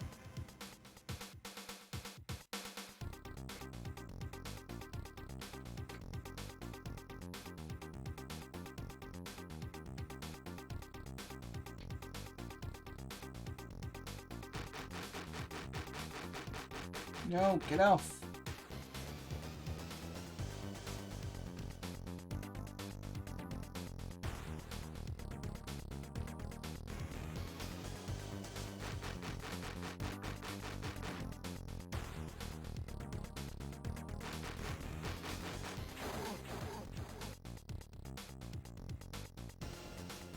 Okay, I need to grab the green key.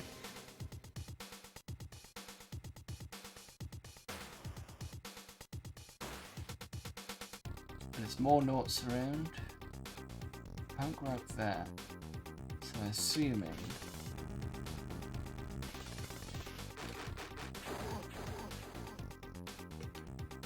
I can't shoot now.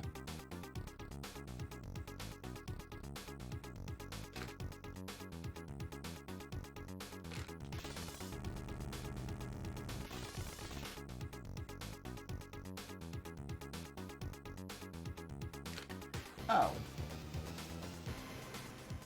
That's interesting.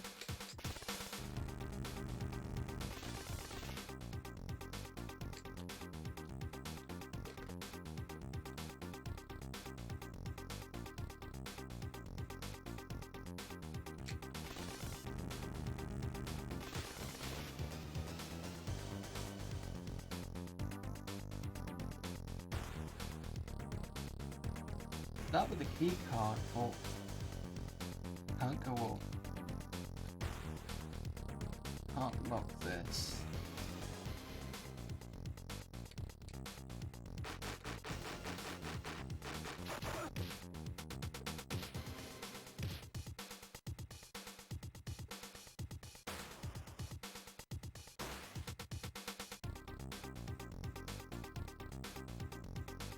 find the key.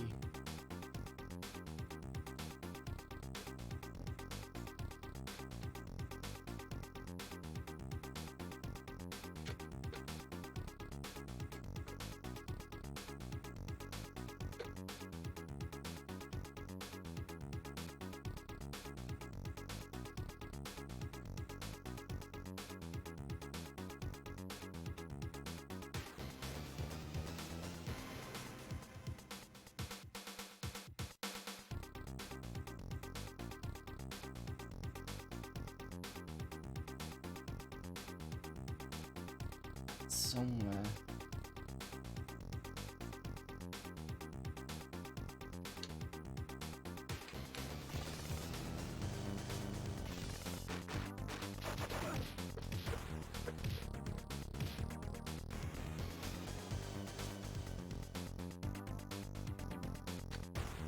Where is it?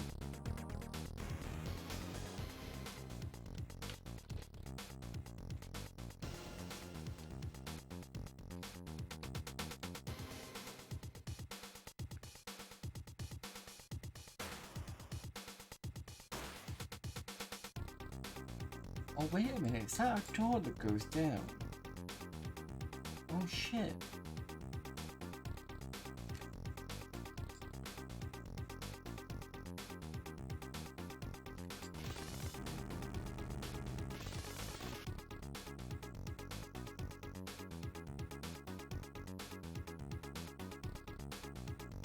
This one. No. Oh, fucking hell. Let me just ask. We can ask the chips for advice. Gonna is F6.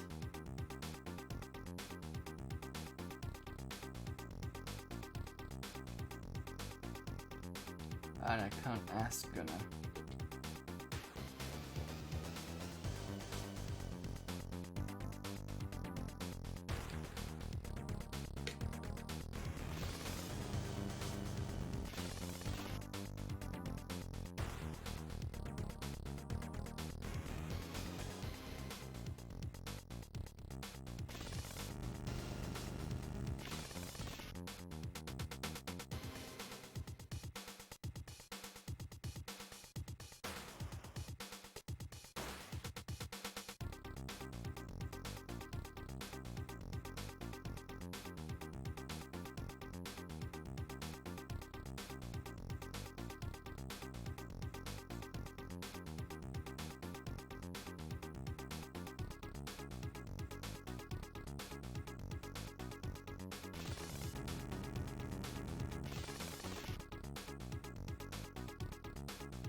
I'm kind of stuck now.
Okay.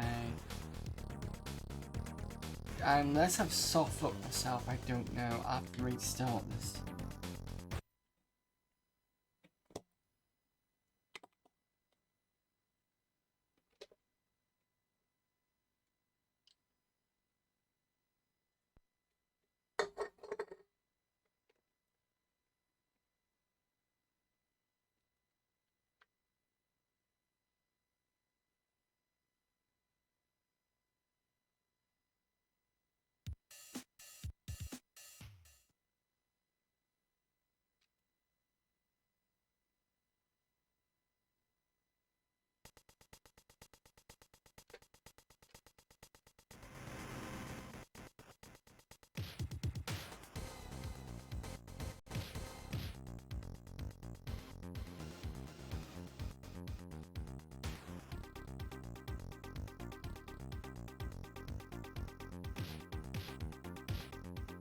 Wondering whether I needed to reserve some ammo.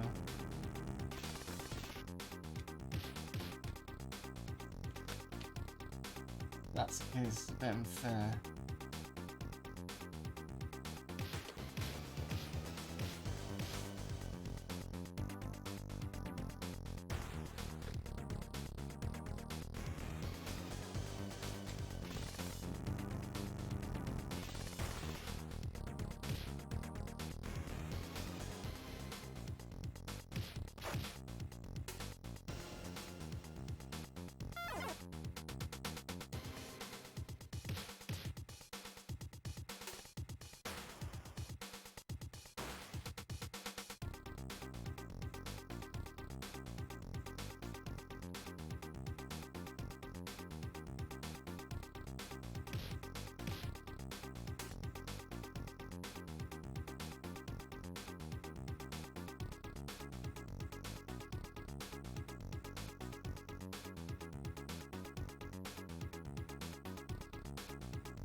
I don't know what this did. Or unless it...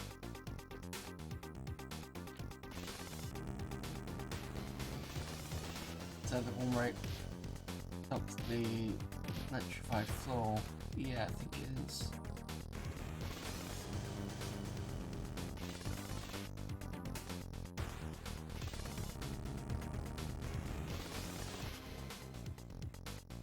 Yeah.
I don't know what that was.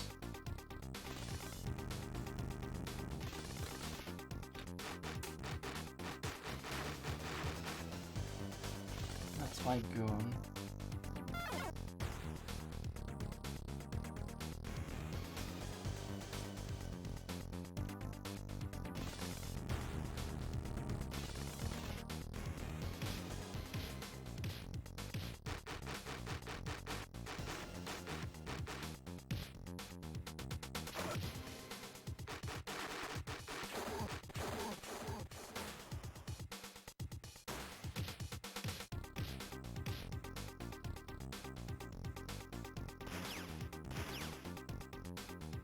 Okay, that doesn't work.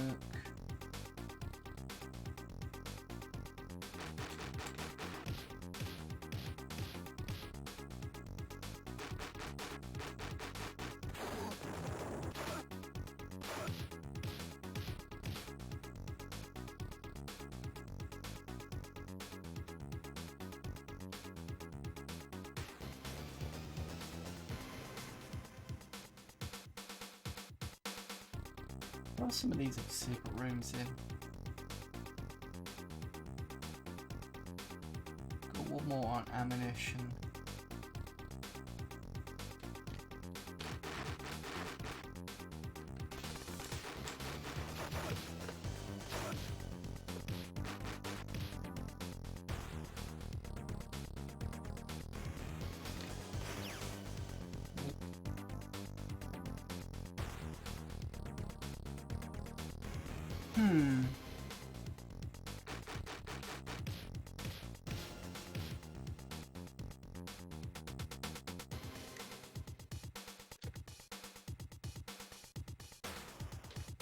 Can I not find out what's...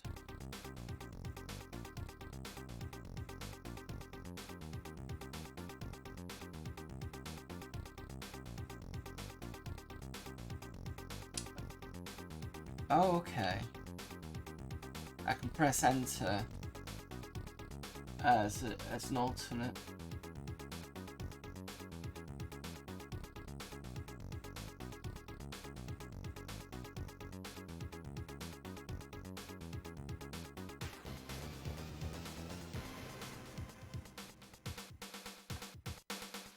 The tips don't give me anything, it just basically investigate anything that's weird.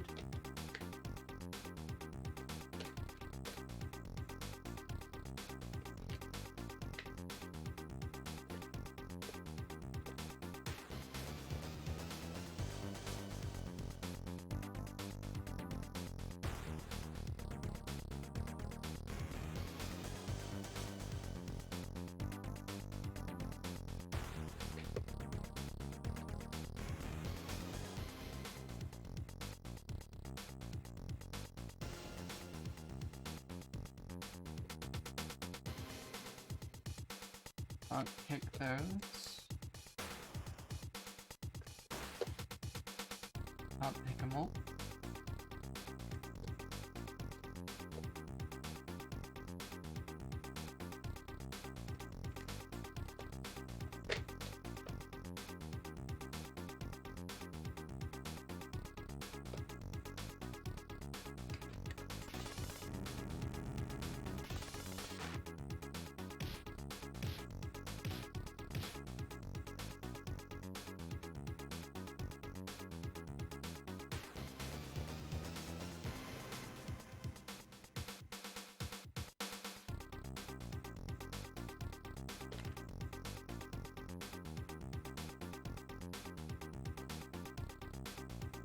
This must point, because usually when you do that on a TV screen, it oh!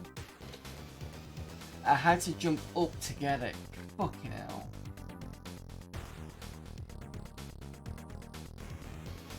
Jesus, game.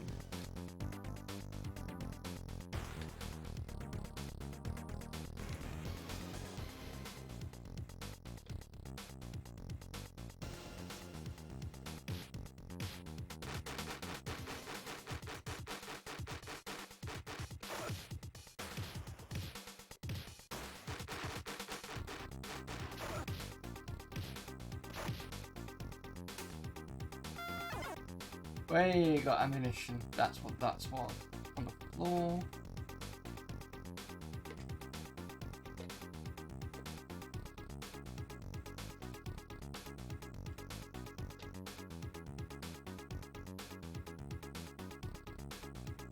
Something else has changed.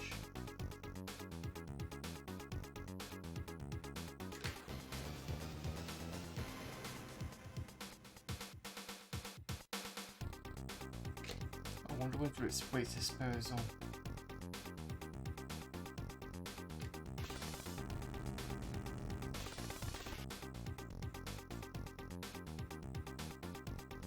Yep. More ammunition. Probably gonna need it.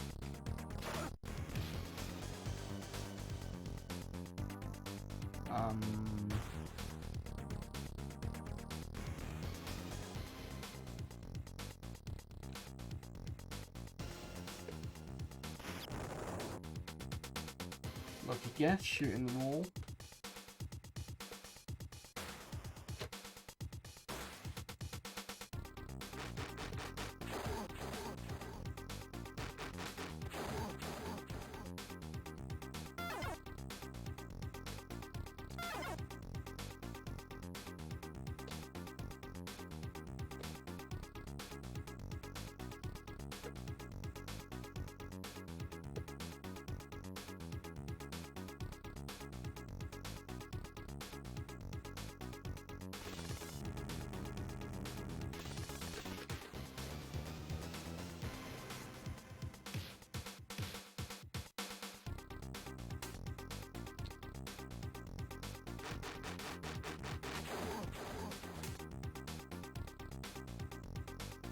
And we've got Helm. Who's active. See if Helm says anything. Nope. So I'm pretty sure Gunnar was 2.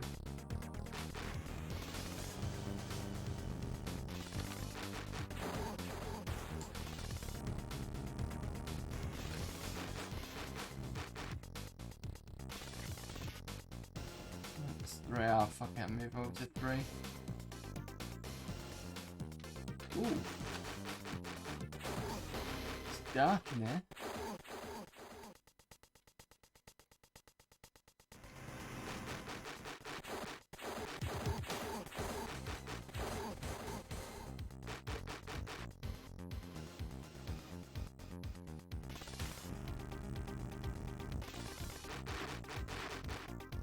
Wonder whether the flashing is help.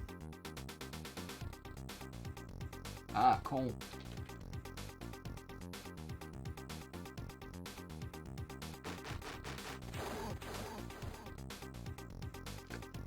I'm less blooded than before.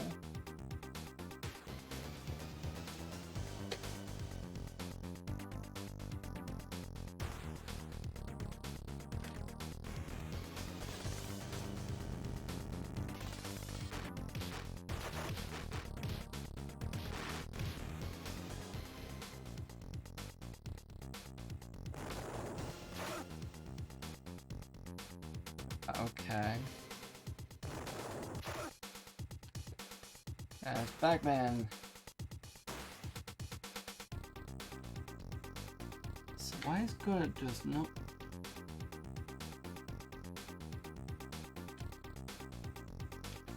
Why does Gunnar not have a chip?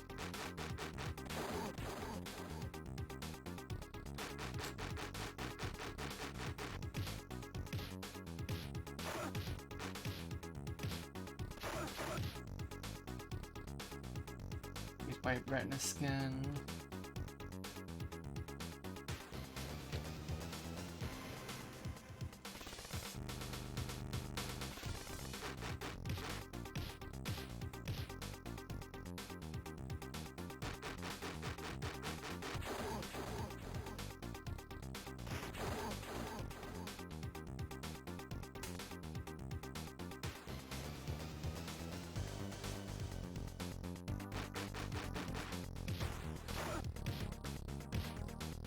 Ooh, bit gruesome over here.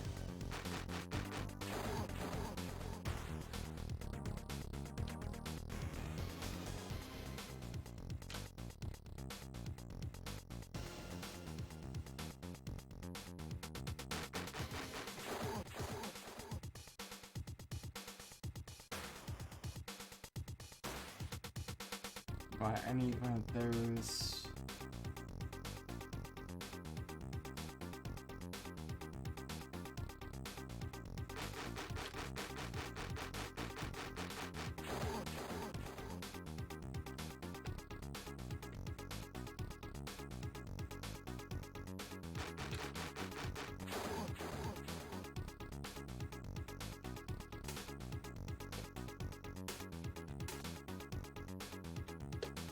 Unless the redness is to help me find...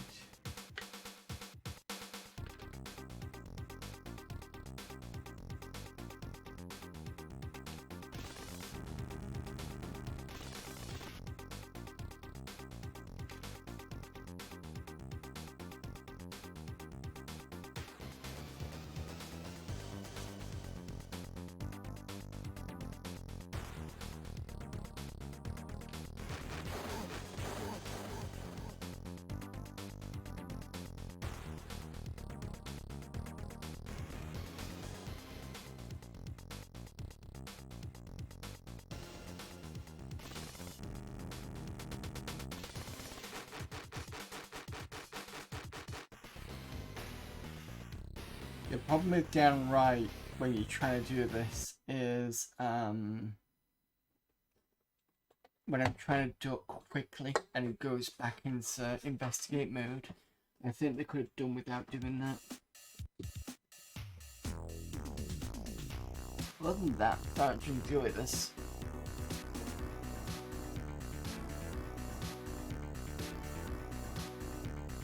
Now that I've worked out how to play it. I don't think I got much far last time. Anyway, give me a sec, let me go and open this in the bathroom.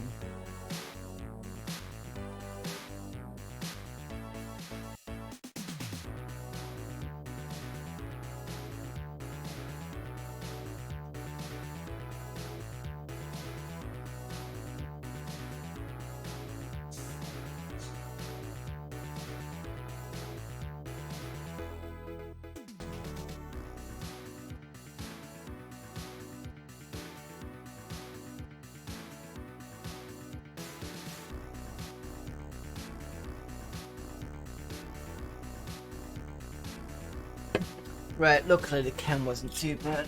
In fact, it wasn't bad at all. But the only issue with cam was the other one. Right. What are we on? I can do another 30 minutes now that I've got somewhere with it. That's a problem.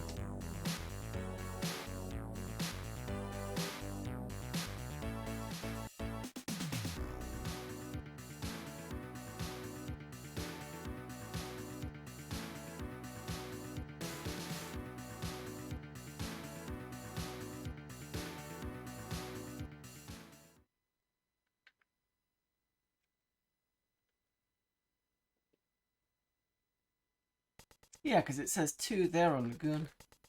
So I was right, gun was 2. I'm assuming Bagman is... I was going to say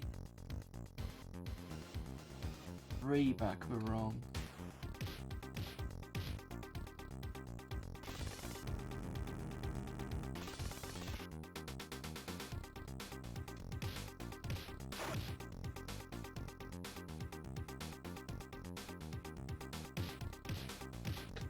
Don't need to go this way.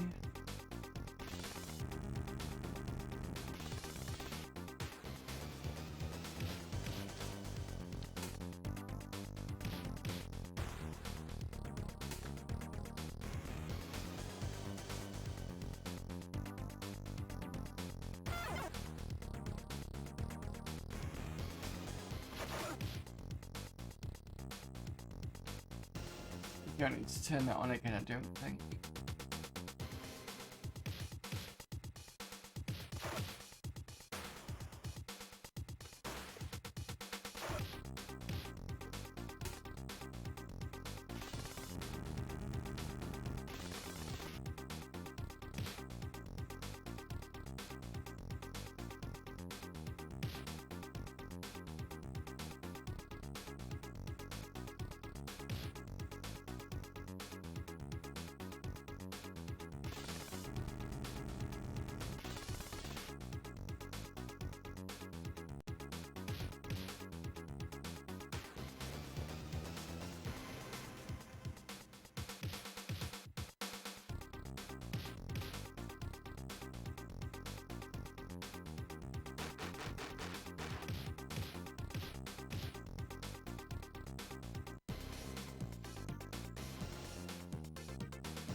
There's ammo, I think.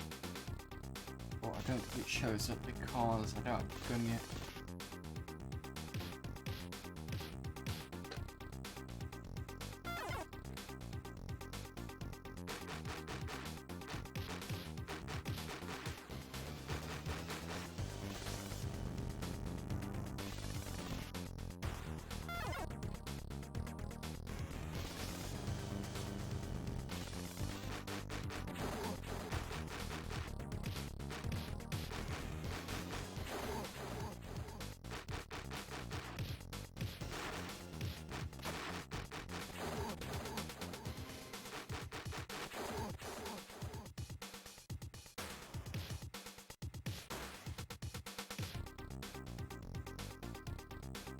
Hello there, Amiga Cami. Sounds like the Space Jam theme song. Yeah, I can see where you're going with it.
Ah, that's where the helmet is. Right, okay. Then we need to turn that back on. Because he's got it.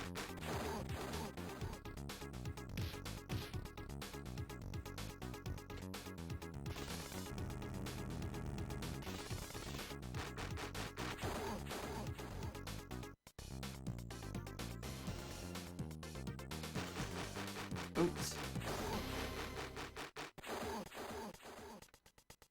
Right.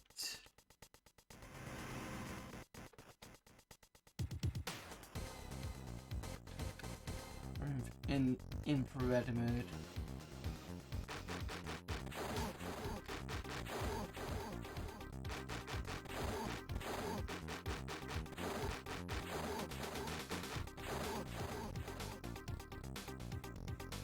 I need to get there. I did it last time.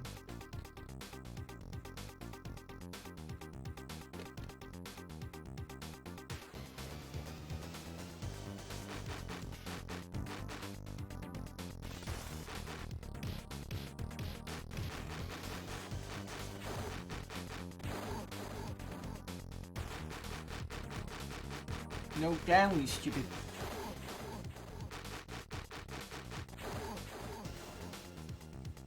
This one.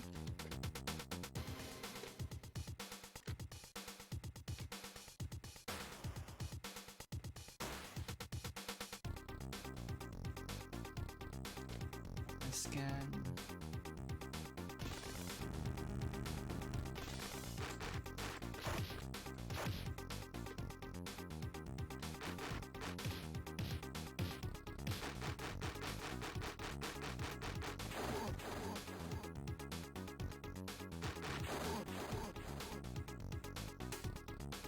Okay.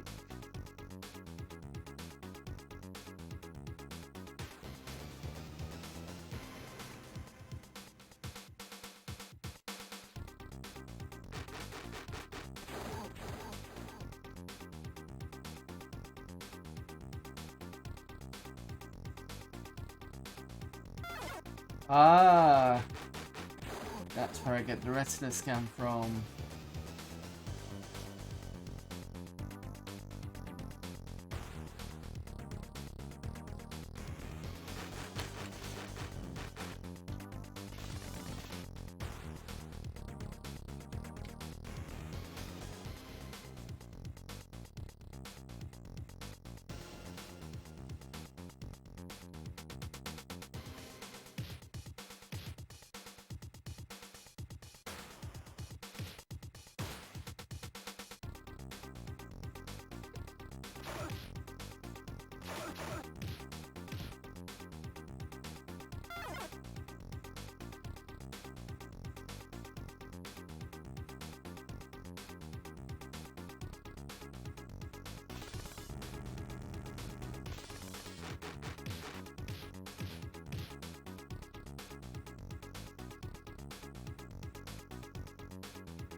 Why has that guy got...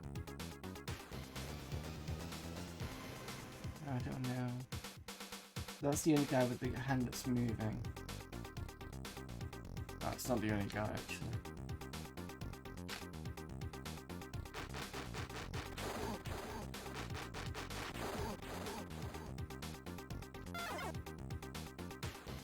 So it's his corrosion.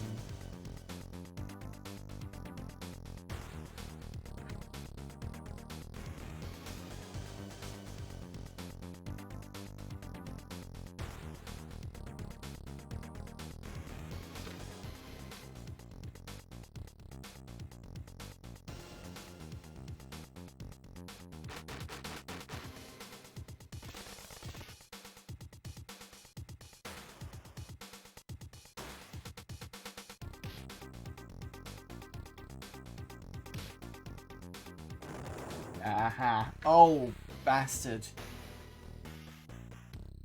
I was doing pretty well then.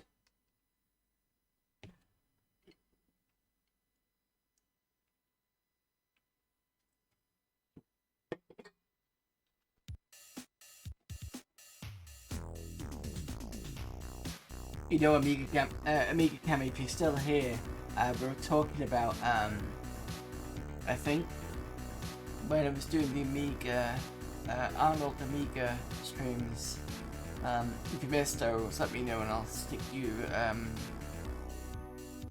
link to the extra channel. So basically I did all the streams, all the games for Arnie featuring, let me rephrase that, all the games of Arnie's films, that's it. So we played, ended up playing Last Action Hero again, and I was wondering if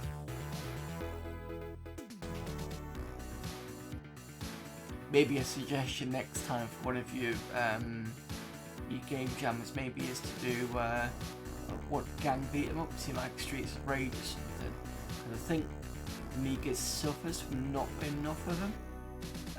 When they do get put in, they're not very good. So, for example, Batman Returns is an awful one. Last Action Hero is... it's kind of half there, but it's not. Because the issues I had with it was when you got hit, it was so easy for you to get hit again and then you dribbled around. I thought that was a bit of a dick move by the developers. And I think the controls are a bit kind of... the problem is I don't have the manual for that, so I think that's the best thing to say about that. But then again, I remembered something. I remembered that your current genre, which is Sword and Sorcery, is an open one. So, excuse me. Golden Axe would fit into that sort of thing, but it just depends on who's done stuff for it. Should try the patch version on Amiga Live. He's changed the amount of hits so it doesn't take us long to get through the game. I'll have to try that actually. I know they patched another thing. What did they patch? I played Gods on there and they patched the jumping, and because I'm so used to the way it jumps, it messed it. Not completely, but it caused issues with me doing Gods. So I kind of prefer the old way of doing it because I know how to get around it. Someone could make a Golden Axe fan game, it would be appropriate. Yeah. Has anybody actually done anything so far? Not checked, to be honest. And I think, is it still running?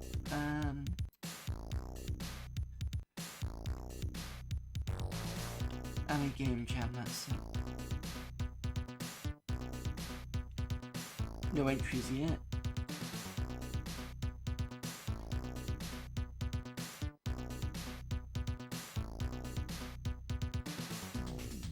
Another 3 months.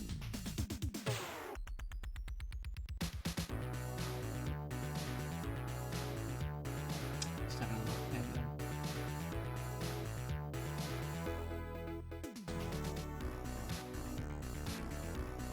You're doing a poor job of promoting it. I've had too much work in it. Okay, no problem. Is it a 2022 one?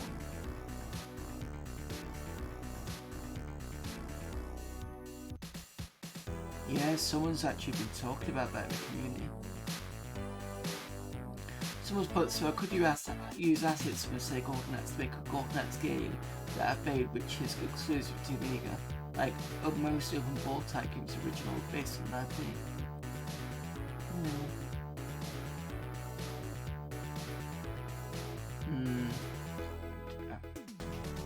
I kind of half love to do it, but I don't think I'd have the time for it. Not in 3 months anyway. It's taken me over a year to do the Aliens one.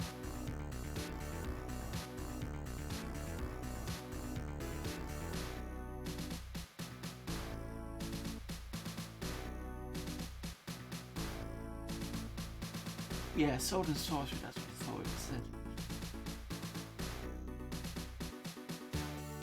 I'll just have to see if I can push it out a bit more. But yeah, okay, fair enough.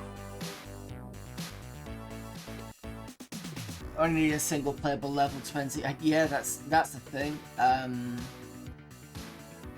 one that I did. I'll show you what I've got so far at the end of the stream, but I'm gonna have another go at this because I'm enjoying this now.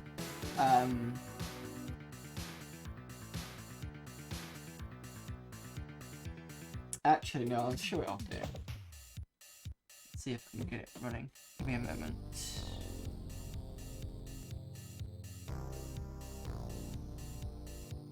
As long as judges can get an idea of what their full game is, it can rank it. Of course, a complete game will get ranked higher, but it's just as good. Yeah, the problem is though, if nobody else is doing it, there's no point in me putting one in, if you get what I mean. But again, like I said, I've got a couple of projects that need to finish off.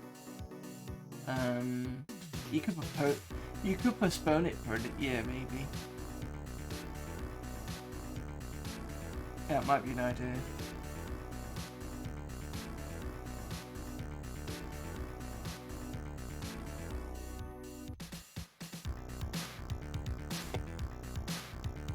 Right, let's see if I can get this built and run.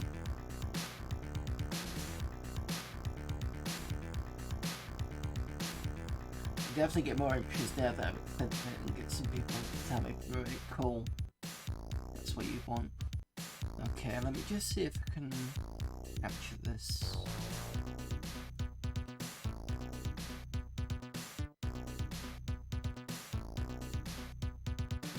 Is it game capture?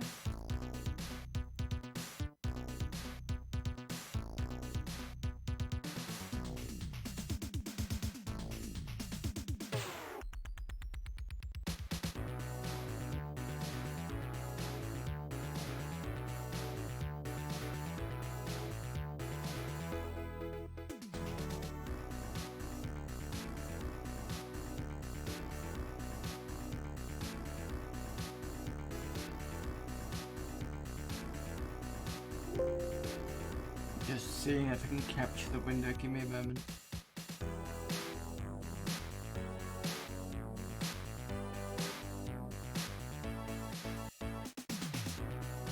There we go.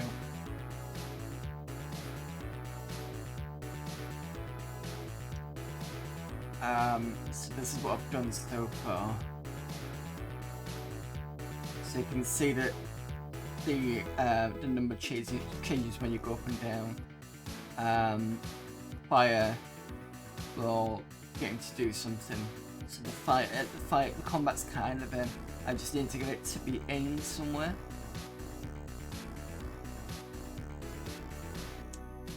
You can move. So I'm trying to move here, can't move. I can move there, no problem. So it does stop if you try to go elsewhere. End turn. We'll switch over to the other side. It's still a bit buggy. And this is based on the Atari ST game, the PD one. The one where you had to get all your Marines over into the right hand side.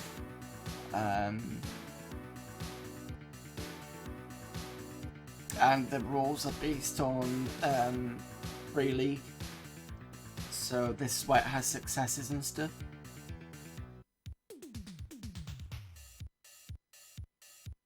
It's just going through all three aliens. So I can kind of go next. You can see all the faces. I mean, that was easy enough to do, the next to the faces. But yeah, that's what I've done so far. And I started that, I think it was, let me have a look at my logs. That was...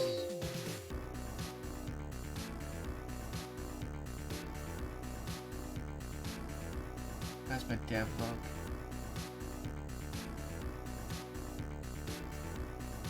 I started it on the 11th of December 2021. I had a massive spurt of work and then it kind of went pity. So the last thing I've done for it was, I think it was last month. I tried to kind of itemize everything, but once you get to the point where it's like one day you're only doing a small bit of it, it feels a bit shitty.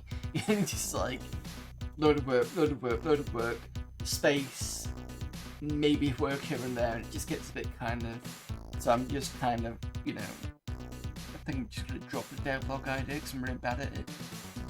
It's awesome. I was just thinking of trying to make a game kind of like this yesterday based on a board game there. I did once years ago.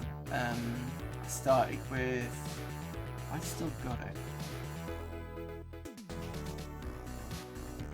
I do need to get back to it, but I'll need to redo the graphics.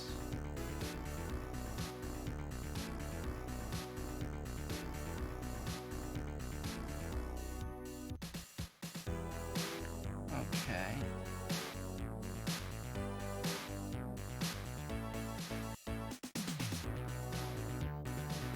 Yeah, it's definitely how it goes.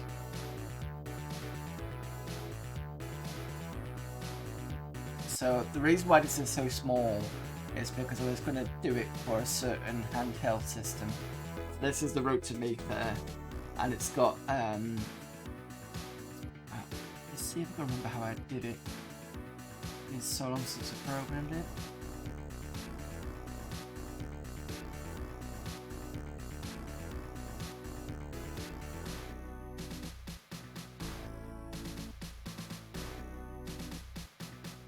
It responds to e-press. I'm sure it should do. Oh, as I'm pressing the wrong fucking keyboard. Sorry. Play computer on.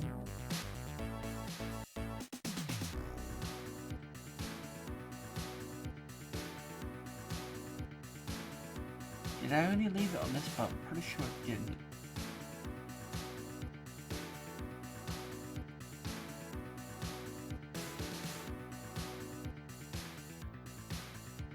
There we go. Alright, and what did I do next?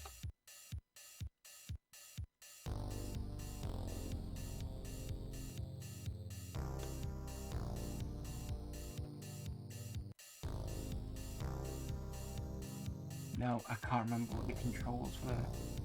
But the idea was it was basically a, let's see if I can grab the graphic for it.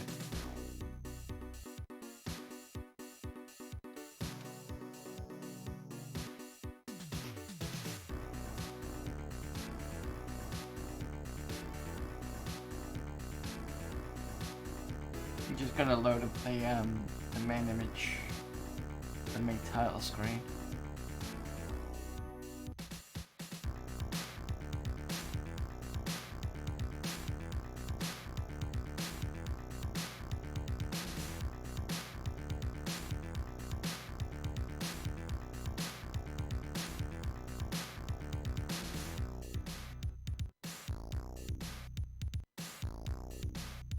You can see that that was the loading screen title. I did that years ago.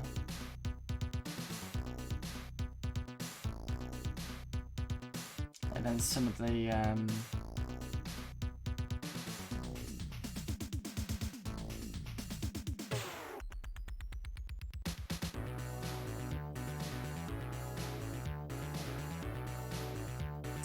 I'm not going to go into it now, but basically I had dice rolls, I had community chests and stuff, but I still quite like that as a kind of like,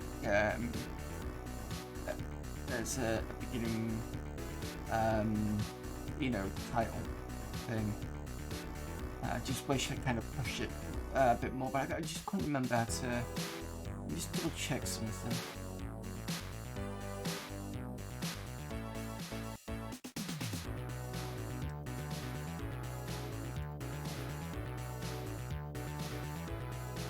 Just looking for the code a minute.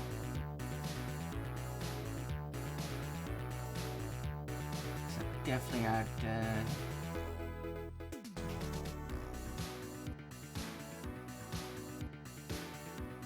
Joystick button down.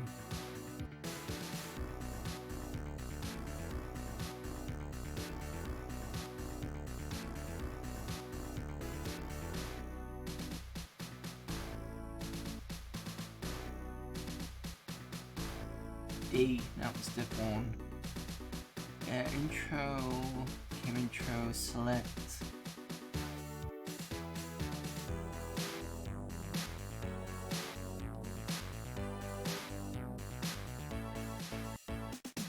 Yeah, it was D, wasn't it? I used. Right, okay, let's try that again. I'll try one more time, hang on a minute.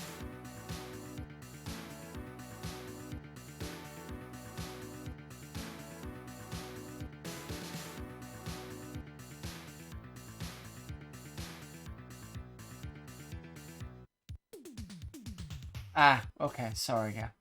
Right. Let me restart this. Because I used D for the dice, and now I remember how I did it. Okay, so let me just...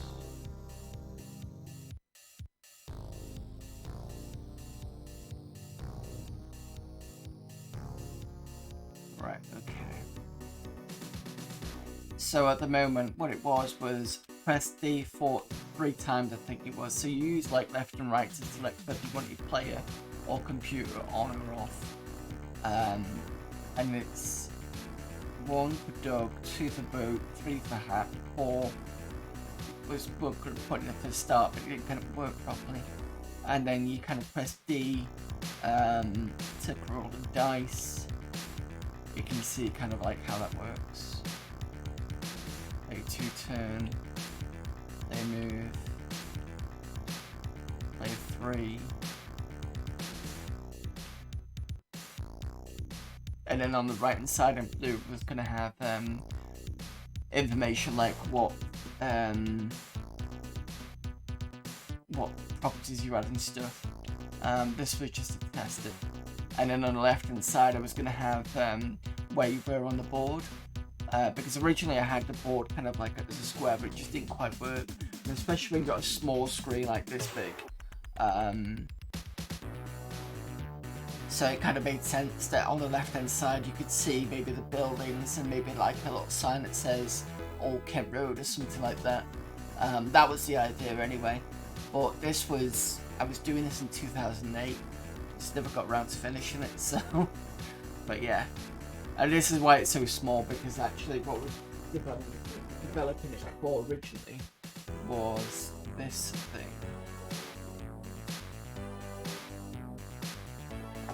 So you can see that's the size of the screen that would have been on. And that's why it's that small. I think I was going to start expanding it out so it can kind of like resize a bit bigger.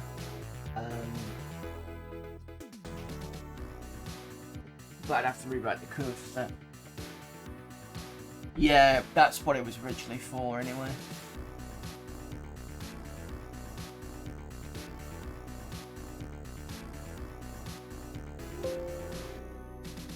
I do mean to get round to sort of doing a GP2X stream, because I've got the cradle up there, but I need a specific type of power.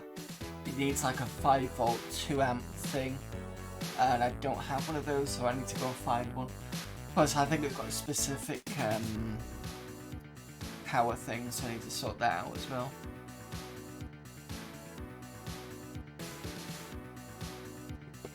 Yeah, they're not easy to get hold of nowadays. Let me just have a look on eBay. Because there were two versions. That was the original F100 version. And then there was the F200, which was white, and it came with a pen. So you could do the tapping on the screen. GP2X. Oh, there's one.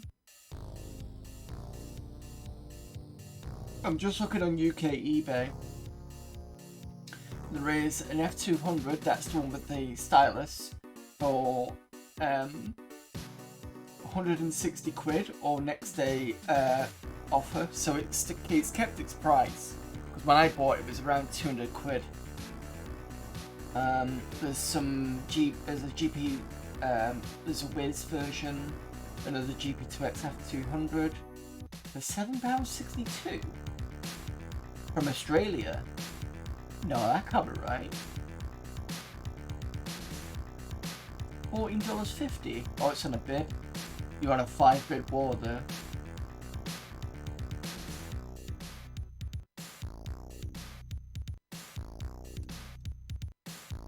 Yeah, chances of you getting this one is probably unlikely.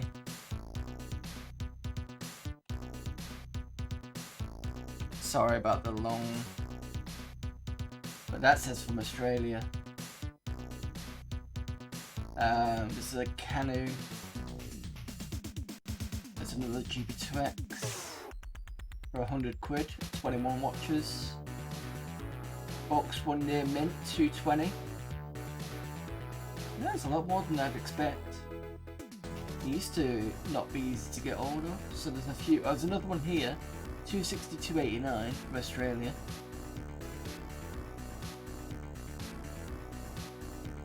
I think I can do this. And there's that one as well.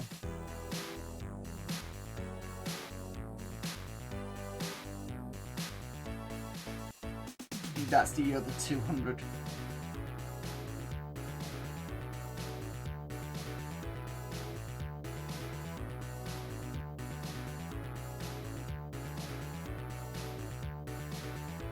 Yeah, have a look around.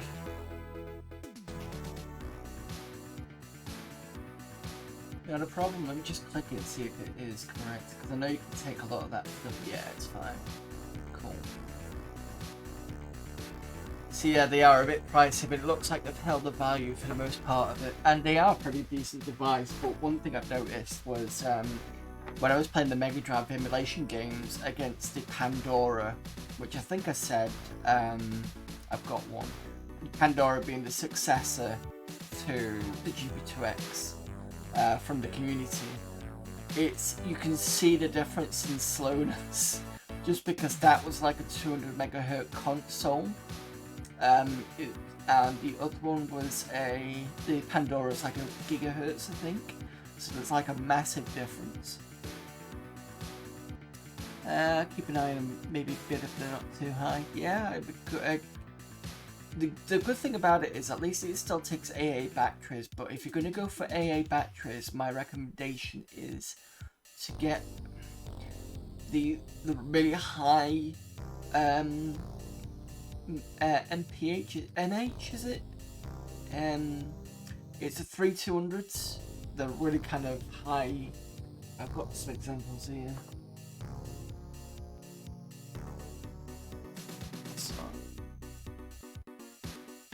So this is an example of one of the batteries that do really well.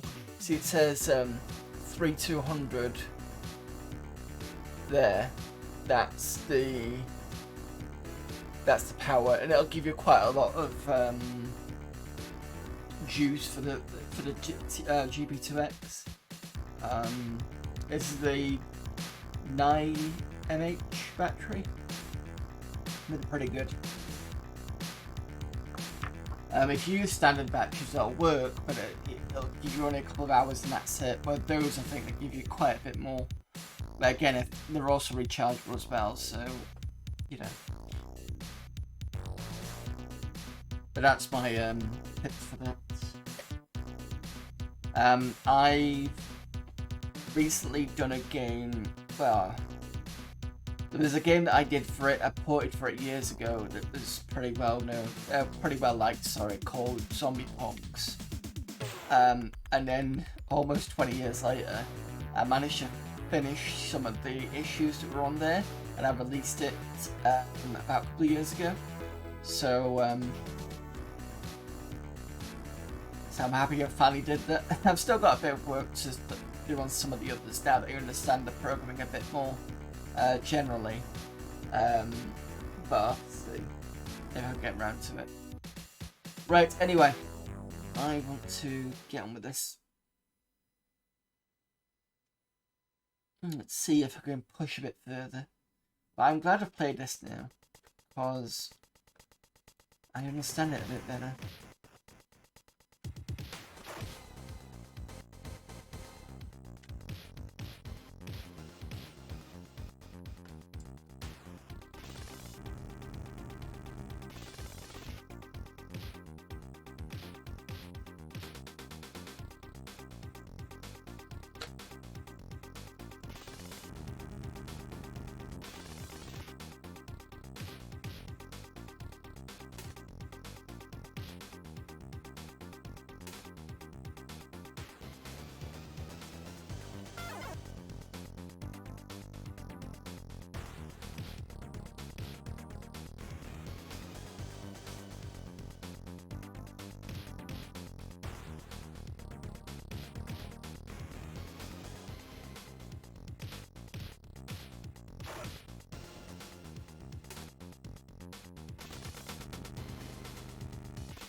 Hopefully I can get through all this without dying.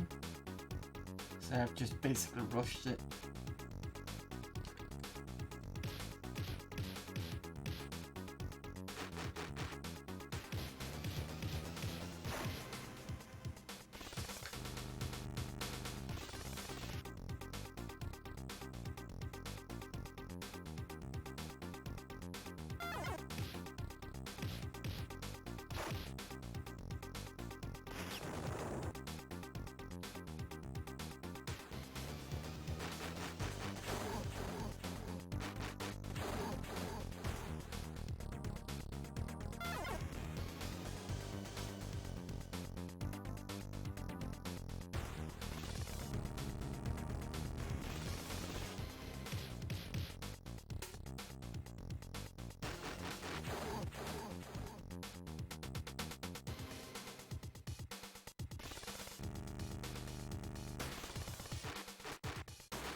this is gonna need the head.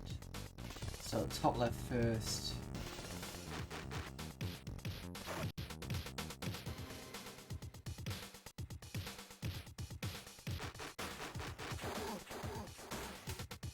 Get lights back on.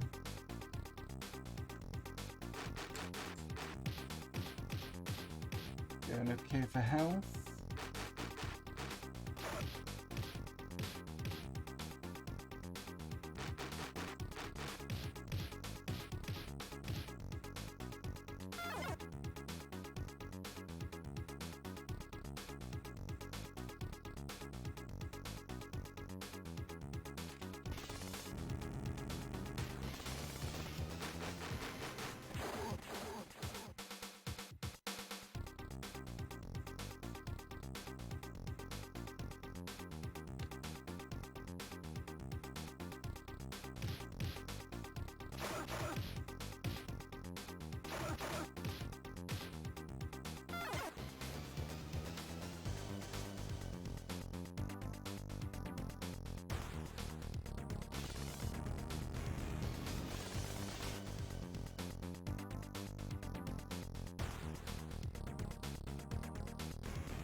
Right, hopefully I won't die this time.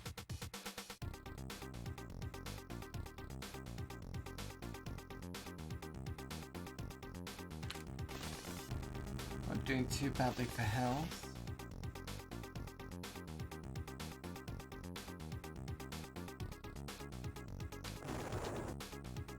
There we go.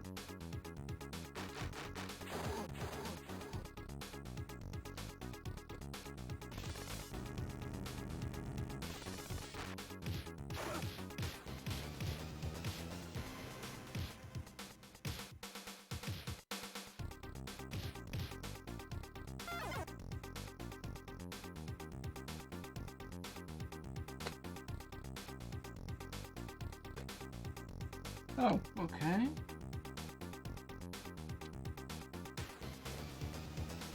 It's a login code. Oh, okay. Login validated.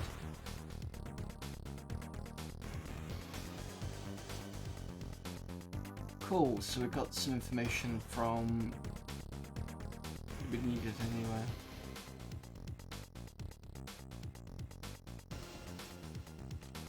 Cool. I need to remember that the things flash for your bagman and stuff.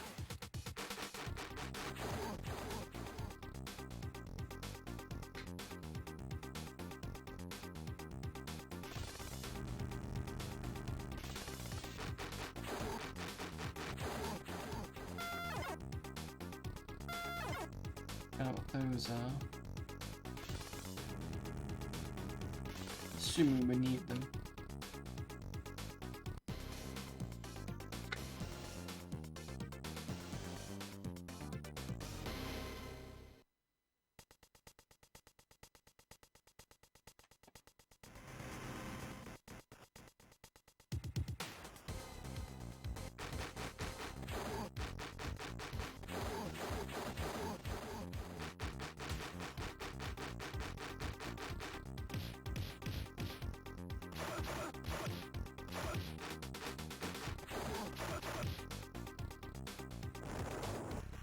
Oh, right. I see. Floor mines. I see.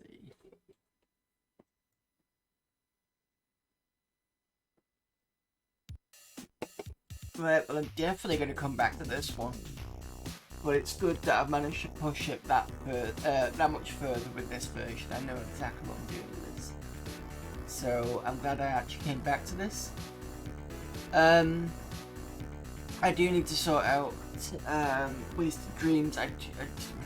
Whatever. It's just trying to find all the stuff, just because we've spent a bit of time and then we come off again, and I need to kind of go through my videos.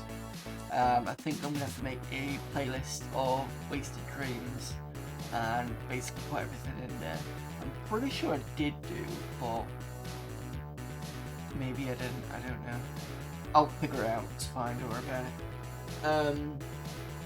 So I think that's for next week. Anyway, that was quite fun. So I will be back tomorrow with the start of, with the start of Mados. I know I've been talking about this a lot, but it's my first event and I'm kind of happy that I'm getting it through, so, or at least starting it anyway.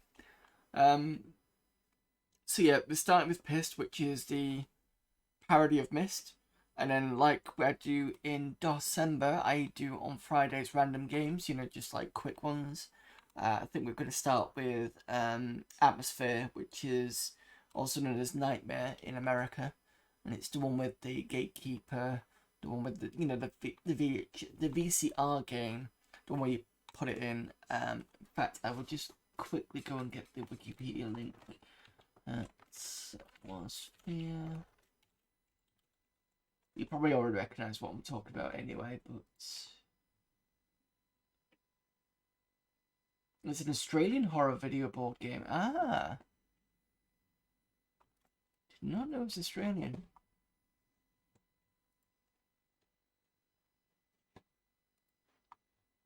But there is a version of that, a video game version of that on Windows 3.1. You found those games on the side of the road, the sequels and expansions too. Sure, they'll be worth quite a bit nowadays.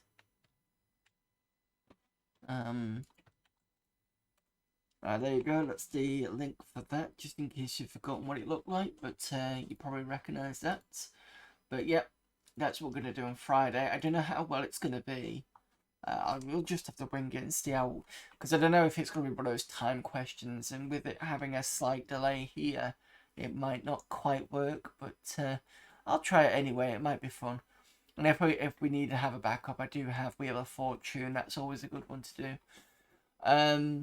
So yeah, so Tuesdays and Sundays from now until the end of the month is going to be Windows 3.1 stuff. So that's Pissed, and Fridays between them is going to be random games. Anything that I've been doing beforehand is just on hold until June, and then we're back to normal. The only day that obviously I'm still keeping is Amiga Monday, so that will still go ahead through May, and that's just a way to break up the month, so it's not completely doing one thing all the time. But yeah, that's starting tomorrow. I think I was going to say something about I'd made some t-shirts and stuff. I've got a t-shirt ready for Mados, but while some of you are here, you might be interested.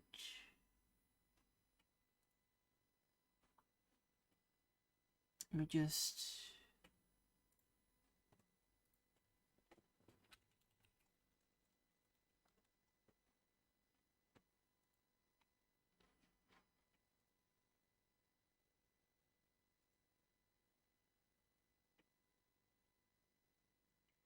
Okay.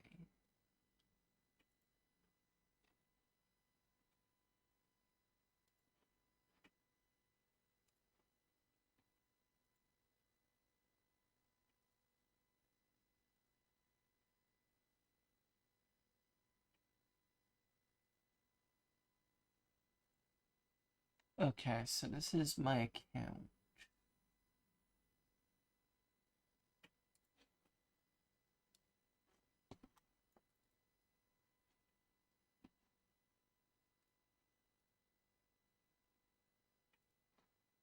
So I did two. I did make those for streamers, but I don't think I'll be able to sell those because it's Windows stuff. I mean, I've probably got Mados for fine, but it's going to be everything else that's going to be the issue.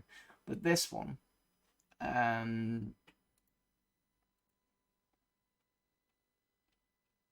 stuff like that, I don't know whether anybody be happy with that sort of thing. Could start that off, I don't know.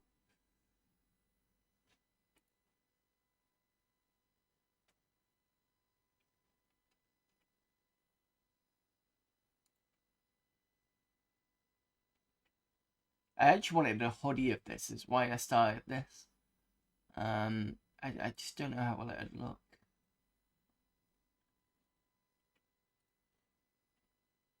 I mean, cut-wise looks okay. Window shirt. Yeah. I'll show you that one in a minute. So that's the mug for Amiga Monday. I don't think it looks too bad as a mug. Oops. Damn it.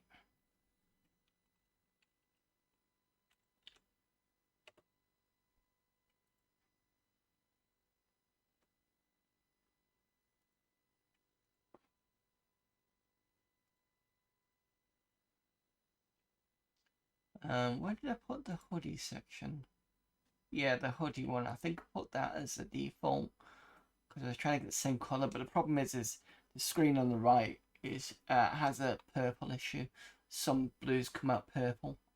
I'll have to play around with that. I mean, that could look okay, but I don't know. So that's up to you on that. If you want me to do that, I can actually put that live. The Windows one.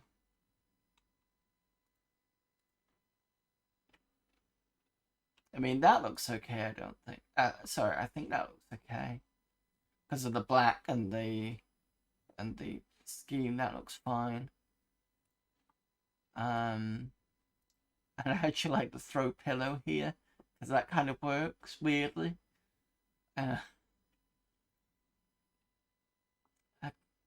What else did I do? I've got stickers, I've got tote bags, the mug.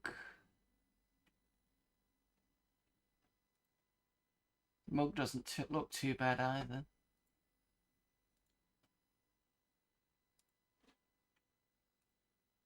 For fuck's sake, keep doing that.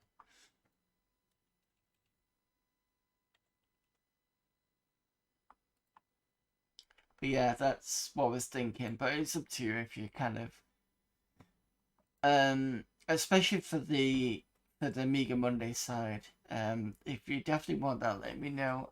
Stick it in Discord or something. I'll stick the things in Discord and see what people say. But it was just like one of those ideas. I'm definitely gonna print off a t-shirt myself for Mados because that'll be a unique thing. It won't be a won't be classed as a you know, dodge piece of work. Well, it kind of is dodge piece of work, but it's like I should be able to get away with that for a single thing, but I don't think I'll be able to get away with it as a community thing. I might have to kind of come up with a different idea just to get away with that, but yeah, just because it's Mados, and it'd be nice to have a t-shirt all about Mados, but not stepping on kind of Microsoft's toes on the kind of designs. So I'd have to think about that one. But yeah, I'll stick the Discord link in so anybody that doesn't know what Discord is here. So that's the Discord link. And whilst I remember,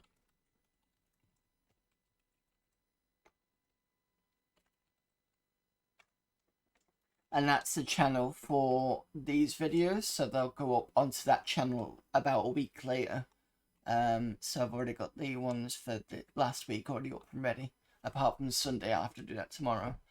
So yeah, I'll put the ideas in Discord and see what gets said. If nobody says anything, I'll just do a print for myself. Because what I did of the hoodie anyway.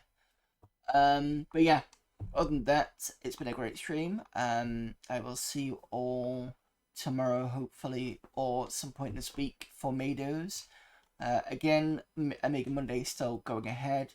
I will try and sort out the Twisted Dreams for next week. And what else am I going to do? I think that's it, really. So let's see. Thanks for the stream. See you next time. No problem there, Amiga Cami. Let's see who's available for raiding.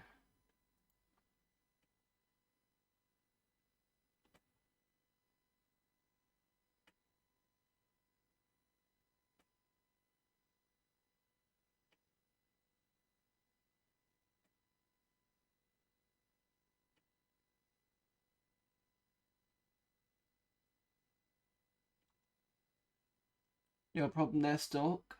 Woulda.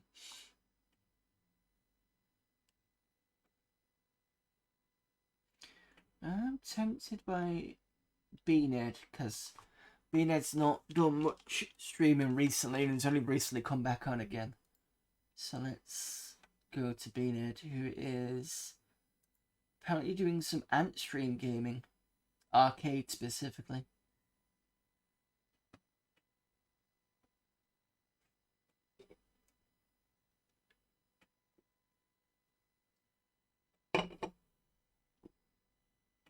Give me a sec whilst the adverts go through. Right. Get that race set in. So, thanks everybody for popping in. Our mind just went blank a second there. Right, thanks everybody for popping in. It's been a great stream again. Thanks for all the chats and such, and hopefully I will see you next week. If not, you know my schedule. So until then, until then, I will see you later. Bye.